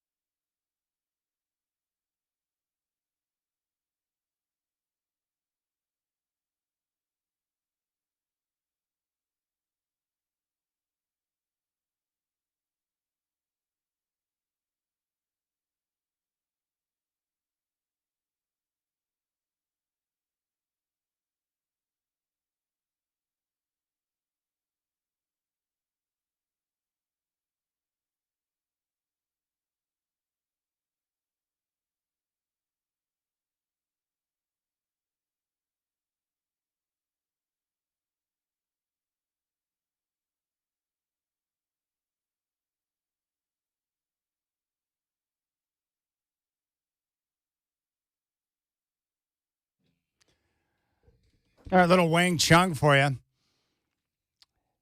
Now, Charlie in Vancouver chimed back in. His name is Bradley, but I was trying to figure out why he goes by Charlie in Vancouver. And he said, all right, dude, my mom made me Bradley because that was the name she loved. But Charles is my middle name, and my dad was Charlie. And so from day number one, everyone called me Little Charlie. Don't know why. I guess mom got her way, but dad said did too. So there you go. So Bradley, his middle name is Charles, and there you have it. He got the nickname Charlie. That works. That makes a lot of sense. My name is Chad. My full name is Chadwick. No one except for my Aunt Elaine and my Nana call me Chadwick. Now, there were times where when my mom would get mad at me when I was younger, sometimes she'd go full name. And I think most of us can relate to that. If your mom goes full name, you know you've done something really dumb. Chadwick, what are you doing? It's like, uh-oh. Shouldn't have done that, I guess. But I appreciate the explanation, Charlie. If you want to chime in, 503-248-0620 is your telephone number.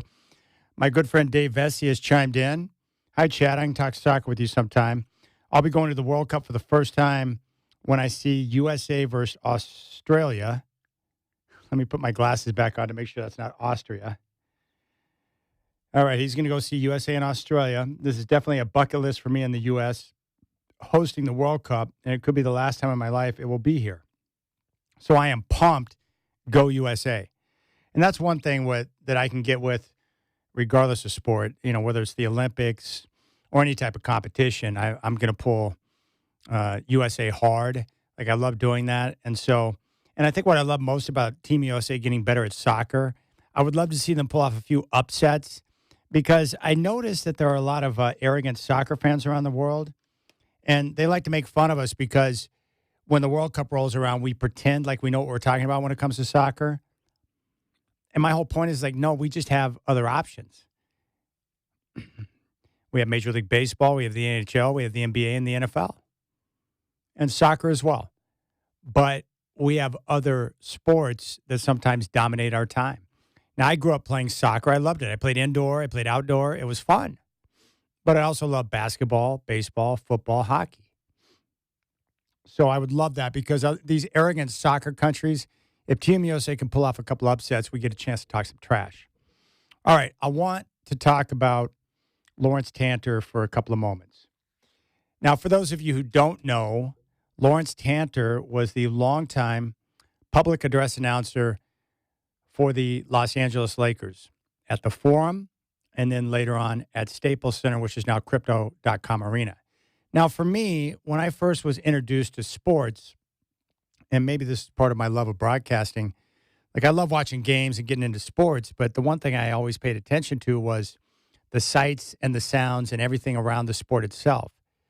So when I first started watching the NBA, I mentioned this before, I lived in Colorado, and the Nuggets games were on locally, and Al Albert, who was related to Marv Albert, called the Nuggets games on television. He was terrific, a great broadcaster, so I paid a lot of attention to him.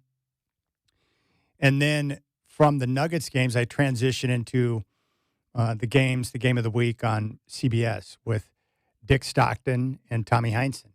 And I love that. And my first NBA finals were the Lakers and Celtics, who met multiple times in the decade of the 80s.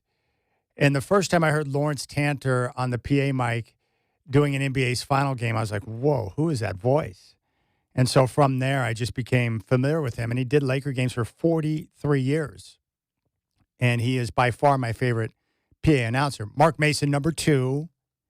Love Mark Mason. He does a terrific job, and he's been with the Blazers for a long time. I mean, imagine going into Moda Center and one day and not hearing his voice behind the mic and how strange that would be, because his voice is synonymous with Trailblazer basketball. Same thing with the Lakers and Lawrence Tanner.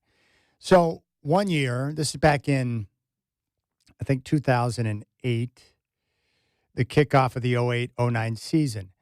This is when I was working over at the game, and Gavin Dawson and I were doing the morning show together. We had a chance to go down to L.A. for the opener of the season with the Blazers playing at Staples Center against the Lakers. And it was awesome. We went down and stayed the night. We rolled into the game and had a chance to get there early at the arena. I had never been to Staples up until that point. And so it was just cool to take in the whole event. And I remember going down, Gavin and I went down to the Trailblazers locker room before the game. And it was cool because I was walking around and said hi to Rudy Fernandez and a couple other guys. And they had a scouting report up on the wall. And, you know, scouting reports in the regular season, not as in-depth as what you get in the postseason. But I remember looking at the scouting report and what they said about Kobe Bryant. And it was basically can use right or left hand, goes left and right, equal amounts of time, meaning 50% right, 50% left. You can't predict what he's going to do. It was just cool to read that. Well, during the game, I had gone into the media room to, I think it was halftime, to grab something to drink. And as I came around the corner in a hallway, this very large and tall individual came around, and I knew who it was because I had seen pictures of him before, but it was the great Lawrence Tanner. And so I felt like a little boy because I was like, whoa. So I introduced myself. I said, "You're Lawrence." And he goes, "Yes," with his deep, sultry voice. And I said, "My name's Chad. I work with the station in town, and I just want to tell you that you're my favorite PA announcer of all time. I think you're phenomenal." And I knew about his background, having worked in radio and some of the experience he had. So I had a chance to talk to him. And he was very kind, very nice, and I just enjoyed the chance to get a chance to meet one of my favorites. And so I always thought that was pretty cool. But 43 years, I think he recently suffered a stroke. And so when I was watching a couple of the Laker games down the stretch, into regular season, into the playoffs, I was like, where's Lawrence's voice? So I did a little research and found out that he had some health issues. But it was announced today that Lawrence Tanter, and his nickname around the team was LT, is going to step down.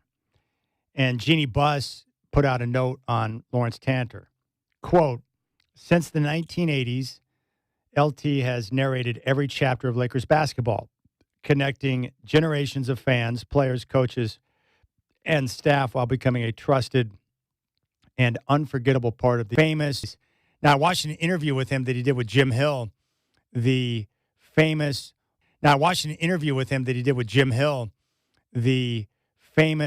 local TV sports guy down in Los Angeles, who was also in Rocky III, Jim Hill. I met him at Pac-12 Media Day.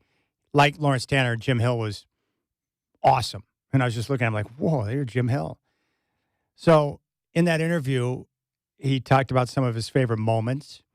The 1983 All-Star game that was at the Forum when Marvin Gaye sang the national anthem. He said that was amazing.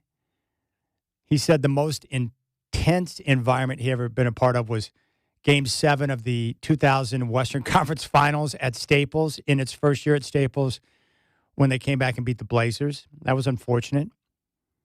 And he said his favorite memory of all Laker games was Kobe going for 81 against the Raptors.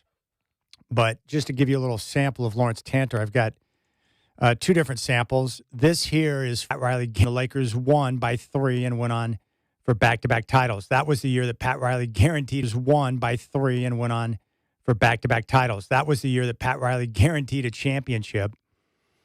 And it's probably, in my mind, the best finals I've ever seen. 7-game classic. And, of course, Game 6, Isaiah ripped up his ankle, had 25 in the third quarter, and the Lakers won that game by a point. It's pretty amazing. But here's Tanter on the PA call of Game 7 of the 88 Finals. For the introduction of the starting lineups, here's the public address announcer, Lawrence Tanner. Good evening, ladies and gentlemen, and welcome to the Forum in Inglewood, California for Game 7 of the 1988 NBA Finals between the Detroit Pistons and the defending world champion Los Angeles Lakers. And now for the Western Conference champion Los Angeles Lakers. At guard, in his 9th year out of Michigan State, at 6'9", number 32, Irvin Magic Johnson.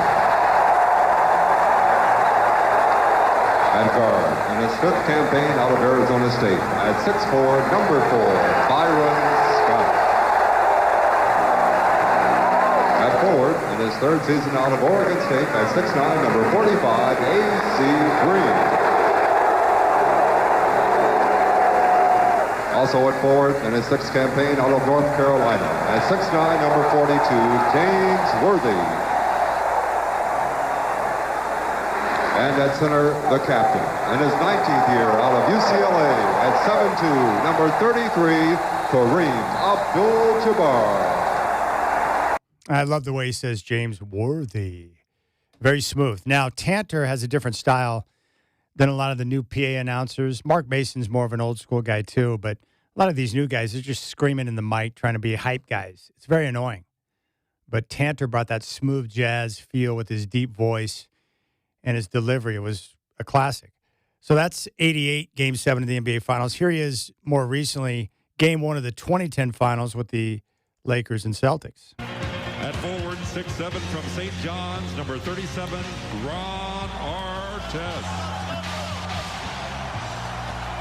At forward, 7 feet from Spain, number 16, Pau Gasol. At center, 7 feet from St. Joseph's High School, number 17, Andrew Bynum. At guard, 6'1" from Arkansas, Little Rock, number 2, Derek Fisher.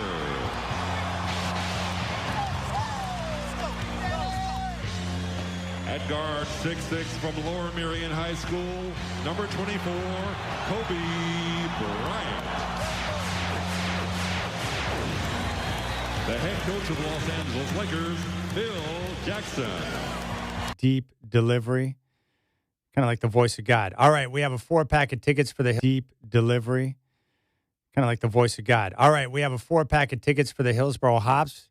Give you a chance to get out to the new ballpark. If you'd like to go check out the Hops, call now. You can sit in the Rip City Radio row, courtesy of me and your Hillsboro Hops. Call now, 503-248-0620.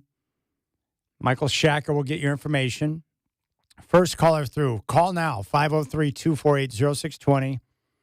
503-248-0620. Fire away with your calls. 4-pack of tickets for the Hillsboro Hops for caller number 1.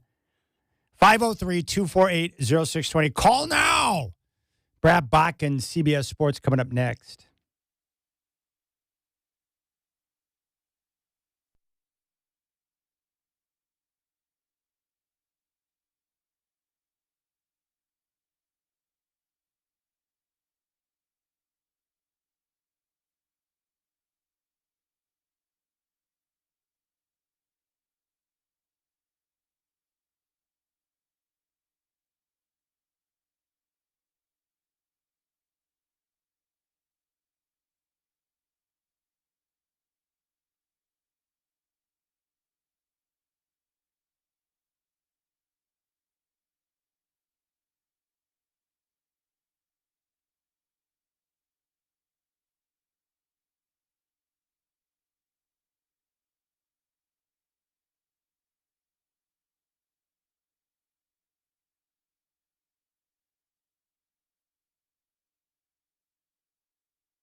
All right, our next guest is a basketball clinic. Make sure you read him at CBS Sports. Brad Botkin is back. And Brad, I know that you were on top of the Spurs and you predicted them to win the championship. So how did the Knicks pull this off and get it done with this group? So it emphasizes, Chad, the late game offense. You know, at the end of the day, you always hear about this term bucket getters, bucket getters, bucket getters. Well, that's what this series came down to. Jalen Brunson and by extension, the rest of the Knicks were able to create, as Embiid is and as great as he's going to be. They didn't have as reliable as an offensive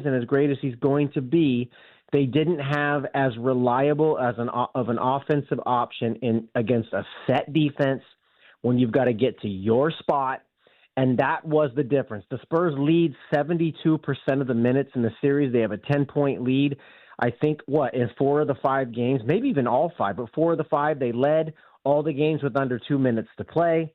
In the end, this was late-game basketball, and the reliability of Jalen Brunson to get to his spots and either score himself or disrupt the defense to a degree that it opened it up for everything else. And that was the difference. That was the difference.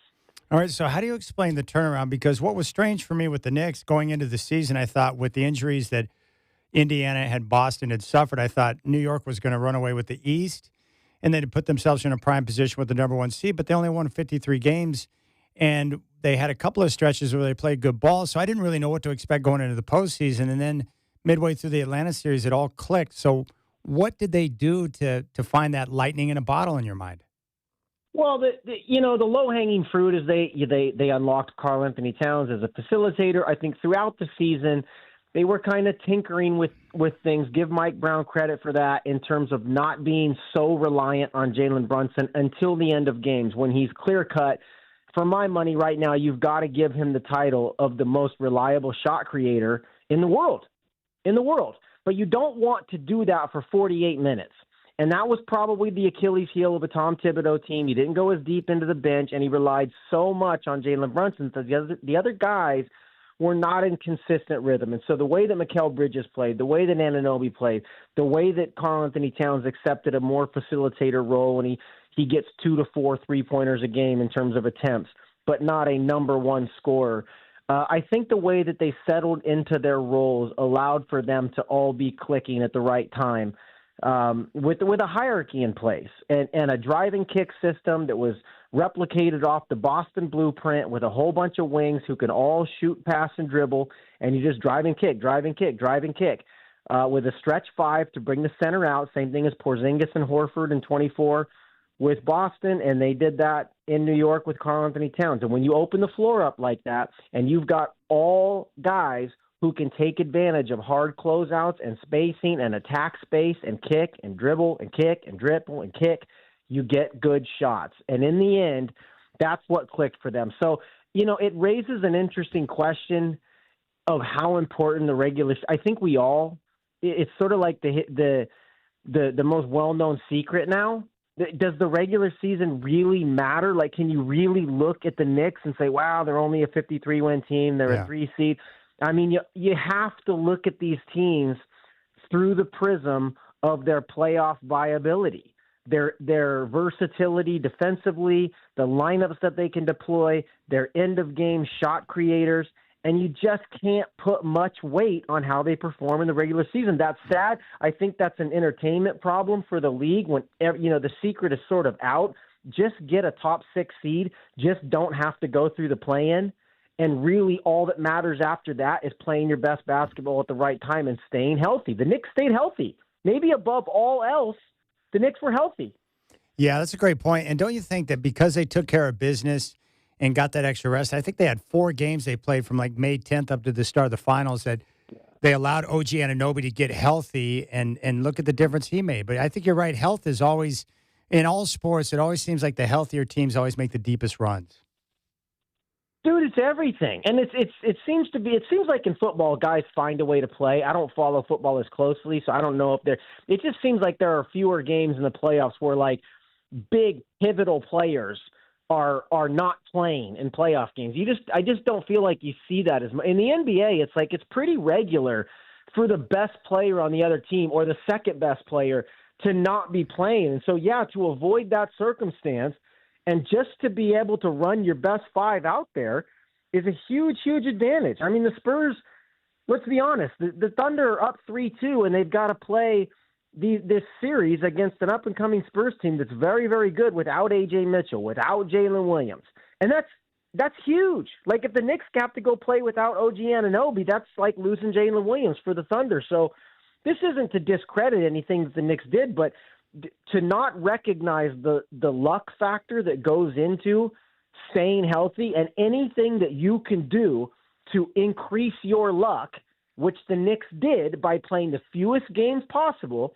Don't screw around when you're up 2-0, when you're up 3-0. They took care of business, so you get the rest that you need, but honestly, also just avoiding playing another game where every game is a risk of another injury.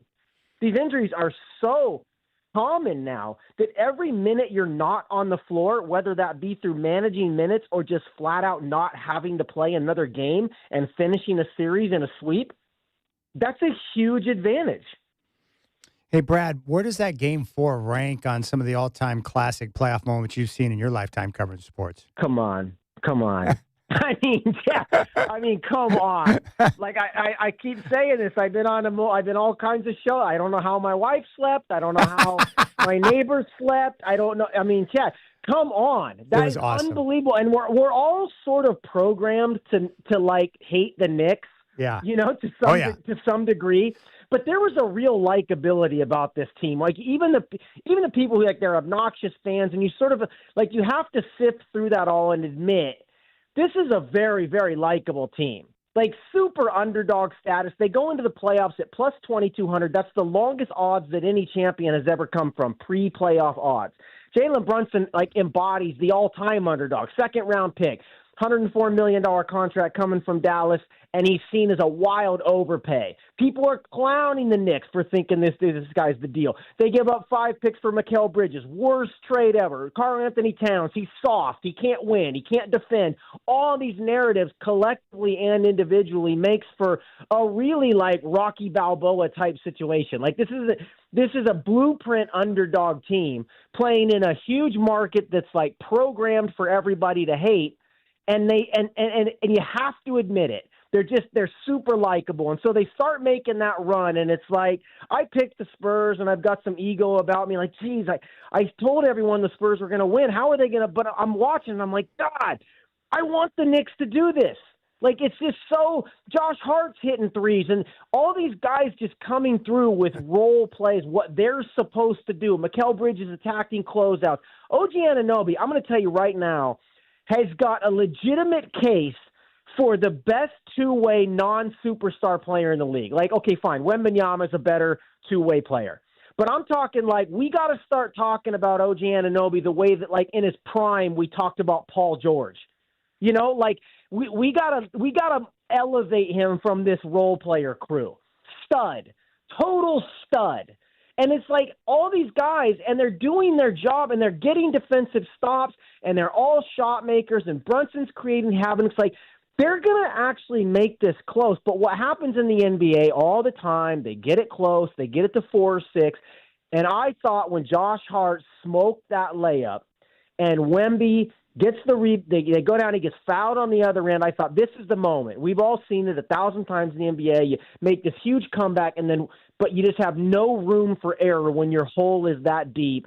And I thought that was the error. Josh Hart smokes the layup, Wemby fouled on the other end, make these free throws, and the cushion is going to be just enough to hang on. And he missed both free throws. Yeah. And at that moment, I said, the Knicks are going to win this. Even I can actually put myself back in the moment of when Brunson front rimmed that jumper. And I did not think – I was watching for offensive rebounders. It just felt like the Knicks are going to win this.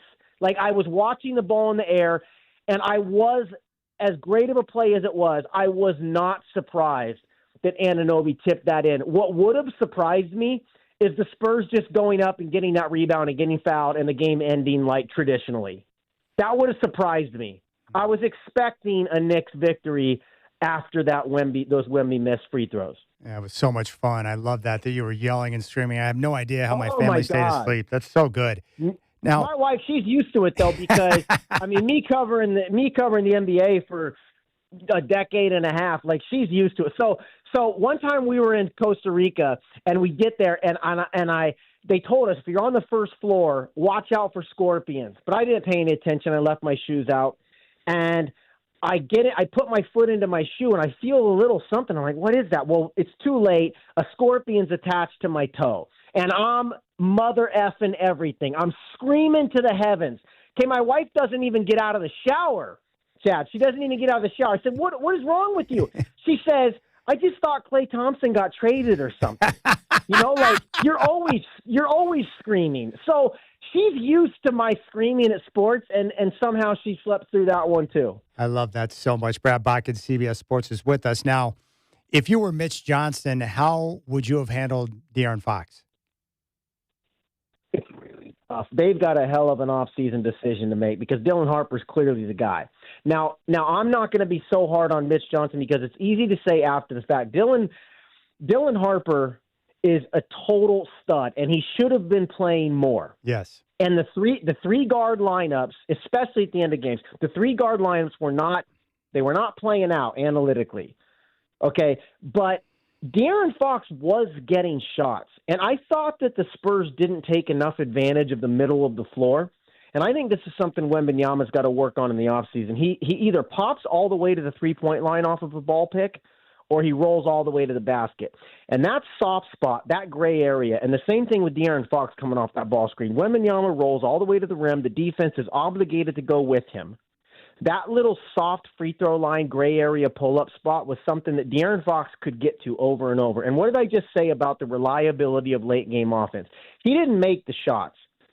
But De'Aaron Fox is a pretty reliable shot creator at the end of games to be able to get into that soft spot with Wemby rolling and shooters spacing the floor. That's a pretty reliable option for a Spurs team that doesn't frankly have one, to say this is our guy and this is his spot at the end of games. And so I understand from that standpoint Mitch Johnson saying, De'Aaron Fox, with his speed and the way he can play pick and roll with Wembanyama rolling to the rim, we can get those shots. Like, he just didn't make them. And I thought by the end of the game, sometimes we get very sophisticated in our analysis, and some of this stuff is pretty primitive. He got hesitant. He got nervous. He got scared. He wasn't making shots. He wasn't confident. And confidence is everything at the end of games. Look at Jalen Brunson. He was not an efficient shooter in this series. He wasn't making shots. But when it came time to win, his confidence never, ever wavered. The guy was shooting, 28% at one point in the game. Never wavered. De'Aaron Fox went the other way. Every shot that didn't go in, he became less and less confident. And that becomes a problem at the end of games. So moving forward, I don't know that Mitch Johnson made a mistake in playing De'Aaron Fox. He's your guy, max contract, starts a $229 million contract this offseason. Like, I'm not going to say that he made a mistake taking him out. We could have just as much criticism for a coach saying he was not willing to ride with his guys. It's tough times and he bailed too early. But moving forward, very, very difficult to envision De'Aaron Fox being worthy of starting over Dylan Harper next year. And equally difficult to imagine De'Aaron Fox making $229 million to come off the bench. Now, it might be a luxury that the Spurs can afford because Harper, Wembanyama was actually probably going into his last year, but Harper and Castle still on rookie contracts. So at least for a couple years, they're in a position to be able to absorb a $200 million guy coming off the bench. And what a luxury. If Fox everybody's jumping the gun right now. Oh, my God, Fox is the GOAT. In the bad way, and we got to get rid of him. He blew the finals for us, but what a luxury. This guy's a 25-point per game scorer when he has the ball in his hands like he was in Sacramento. Now you got him coming off the bench. You've replicated Manu Ginobili. You've got an absolute luxury, blazing fast, sixth man that can come in and turn games around if he'll accept that role. I don't think that this idea that they have to get rid of Fox is true. And I don't know how many people would take Fox on that contract. So, bottom line, next year they've got to elevate Dylan Harper, and Fox has got to be okay with a six-man role. If he's not, then we got to start talking about where he could end up getting traded to. All right, Brad. Where do you think Giannis is going to end up? Isn't somehow okay? I live in Florida, and I don't know if it's, I guess, the South Beach, Enamor, or the taxes maybe. But why are the Heat always like in the front runner of I want to go to the Heat? Like the Heat aren't any good. I don't understand that. But all smoke is blowing toward the Heat. So what kind of screwed this up for the Bucks in terms of having their best suitors is the Knicks going on this run. Because if the Knicks don't go on this run, I think Karl Anthony Towns is traded. And I think Giannis becomes a big part of this conversation of him going to the Knicks. I think it's a possibility that the Celtics are finally ready to move off Jaylen Brown. I think that's getting a little bit muddy in Boston, and the weird Twitch streams after the season and him never thinking he gets enough credit and the media doesn't respect him. And now Tatum's going to be back next year as the 1A guy. And it sort of seems like the wind is blowing in the direction of Boston being open to moving to Jaylen Brown. And while Milwaukee wouldn't want anything to do with Jaylen Brown because of their timeline, it feels like a 3-team deal. Brown goes somewhere, Milwaukee gets a bunch of young assets, and Giannis goes to Boston. Yeah. So I would say that's the long way of saying that Boston and Miami, he says he wants to stay in the East. I mean, I keep thinking in the back of my mind, I keep thinking Portland. If he would somehow agree to sign an extension, which might be unrealistic. I don't know if it's too far from Greece for the flight or he just doesn't want to be in Portland. I don't know. But the fact that they have Milwaukee's picks and they can give some of that stuff back and the Lillard and Holiday, reuniting, and Portland's pretty damn good and they've got some assets to ship out. I do keep thinking, it's like you look at what makes sense on paper, and then Portland does make some sense on paper. Yeah. In reality, the way that these things go is like, where the heart wants to go. And it's like, for some reason, I go back. Everyone wants to go to Miami. Like, I live 10 miles north of Miami. Like, it ain't that great. I don't get it. Like, what's the deal with Miami? It's terrible traffic. It's hot as hell. I don't know. Yeah, but is Miami different if you're making $50 million a year? Hey, I'd like to tell you. I'd like to find out. I'm sure it is. But I'm going to tell you what. You know what I'm going to tell you? Portland's different when you're making $50 million. That's true. Every city. Phoenix is different when you're making $50 million. Yeah. And I don't know. Like, But Brad, he's married. Yeah. If you're single, Miami might be a better single city. I don't know. I just don't get the Miami intrigue. I like the idea of the Blazers being part of a 3-team deal where they can send off those assets back to Milwaukee but get Jaylen Brown because he got 3 years of team control. Yeah, dude. I mean, there's a lot of – Portland's one of my most interesting teams this summer because, you uncovered a gem in Denny. You uncovered Jim. Scoot's sort of coming along. You've got this like young blueprint of what Houston was trying to do with a bunch of like young two-way guys, a lot of versatility. Their defense is super, super versatile. And you've got this mix of veterans and young guys coming up. The way Sharp was playing at the end when he came back, he was hurt for most of the run over the second half of the season. If you envision everything at like their apex level, and that's not usually how it works out, but at their apex, like if you Sharp and Scoot and Kamara and Klingon, and you've got so many pieces to build out a roster. I mean, what did we learn from these playoffs? Like multiple playmakers, not the guy that you just have to give the ball to, give it to Luka or give it to Harden and just run pick and roll over and over. You can't. The Knicks failed at that time and time again. These teams that have multiple guys that can make plays off the dribble, which Portland has now, a guy that's going to put constant rim pressure on the defense and force it to collapse. Nobody drives harder than Denny. You've got these elements in place that are blueprints across the NBA. You've got youth. You've got some momentum from a playoff run this year. Yeah, Portland is super, super interesting to me. And to me, you put a team, you put a guy like Jaylen Brown or whoever, like an established star, and you kind of like put that team over the top, kind of like Utah is doing. lot of young, good pieces. They're going to get a good draft pick, but they make the Jaren Jackson trade to like become real, to get that real guy that's going to add to all of this stuff they've been slowly building.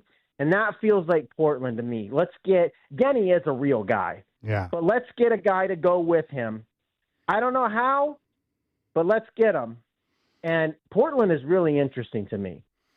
Yeah, that's awesome. Brad Bakken is with us. Well, I'm sorry that you've been busy writing for CBS Sports. The links to friend in town. He just called me. He's got some work conference in Fort Lauderdale. I said, we're hitting the links tomorrow, baby. He just called me. He's got some work conference in Fort Lauderdale. I said, we're hitting the links tomorrow, baby. Yeah, that's what I'm talking That's about. right. All right. That's And then, right. hey, you told me you're going to be out in Bend playing a golf tournament. Is that true? Yeah. Member guest at Aubrey. I think it's called Aubrey Glen Country Club in Bend. My friend invited me. I'm pumped because I've never had an established handicap. I've played plenty to have a handicap, but I never input scores or anything. So now I've got to get a handicap to be able to play in this member guest. So I've been piling up the rounds. You got to get 10 rounds. And I finally got a handicap established. So yeah, I'm pumped for this member guest and all the little side bets. I've never actually, for all the sports I've played, I've never actually played in a real golf tournament, where no bumping. It's like tournament rules and it's stakes on a 10-foot putt. I'm really excited about it. Dude, let me tell you what you should do. I've got a Garmin golf watch. So when I'm on the course, it gives me yardage distances and you keep your scoring on the watch. And then what's cool is after every round, and I've been doing this for like the last 6 years, you save your round and then it pairs up with the app on your phone. So I've got every single scorecard that I've played over the last 6 to 7 years, and it's all on my app, so I can go back and review different rounds at different courses. But the cool thing is that with it on your app, as soon as I'm done and I get my scorecard in front of me, I go right to the USGA app and I input the score to update my GEN. So it's real easy. It takes like 2 minutes, but you would love the data of having that right on an app on your phone where you could review every round that you have. Yeah, I might look into that because I like this. I like kind of knowing it's got my handicap lower than it should be because they put this new course in across the street from my house, and it's meant as a drainage for all of the water that's in our area. I live right very close to the ocean, and they drain all the water, all the flood water into this course, and so there's water everywhere. But if you can avoid the water, there's no tree lines. It's one of those courses where each fairway parallels each other, so you can bomb it 100 yards right, and you're just in another fairway, but you have a clear shot. There's not a lot of punishment unless you go in the water. So this course is giving me some deceivingly low scores. So I'm going to show up at this thing's putting me at an 8-9 right now. That's what my handicap's at, and I'm going to show up at this tournament, and the guy, this guy's an 8-9, like he can play, and I'm going to fire off a 91. So, I don't know. We're going to see how it goes. Well, dude, have a great time. Brad, I appreciate you. I'll talk to you soon, and have a great week and enjoy the golf. Okay, thanks, Chad. Love it. There's Brad Bakken, the basketball clinic himself. All right, we'll keep things rolling. Rip City Drive, right here on your home of the Blazers, Rip City Radio 620.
All right, big thanks to our guest today, Chris Burkhardt, for stopping by in studio.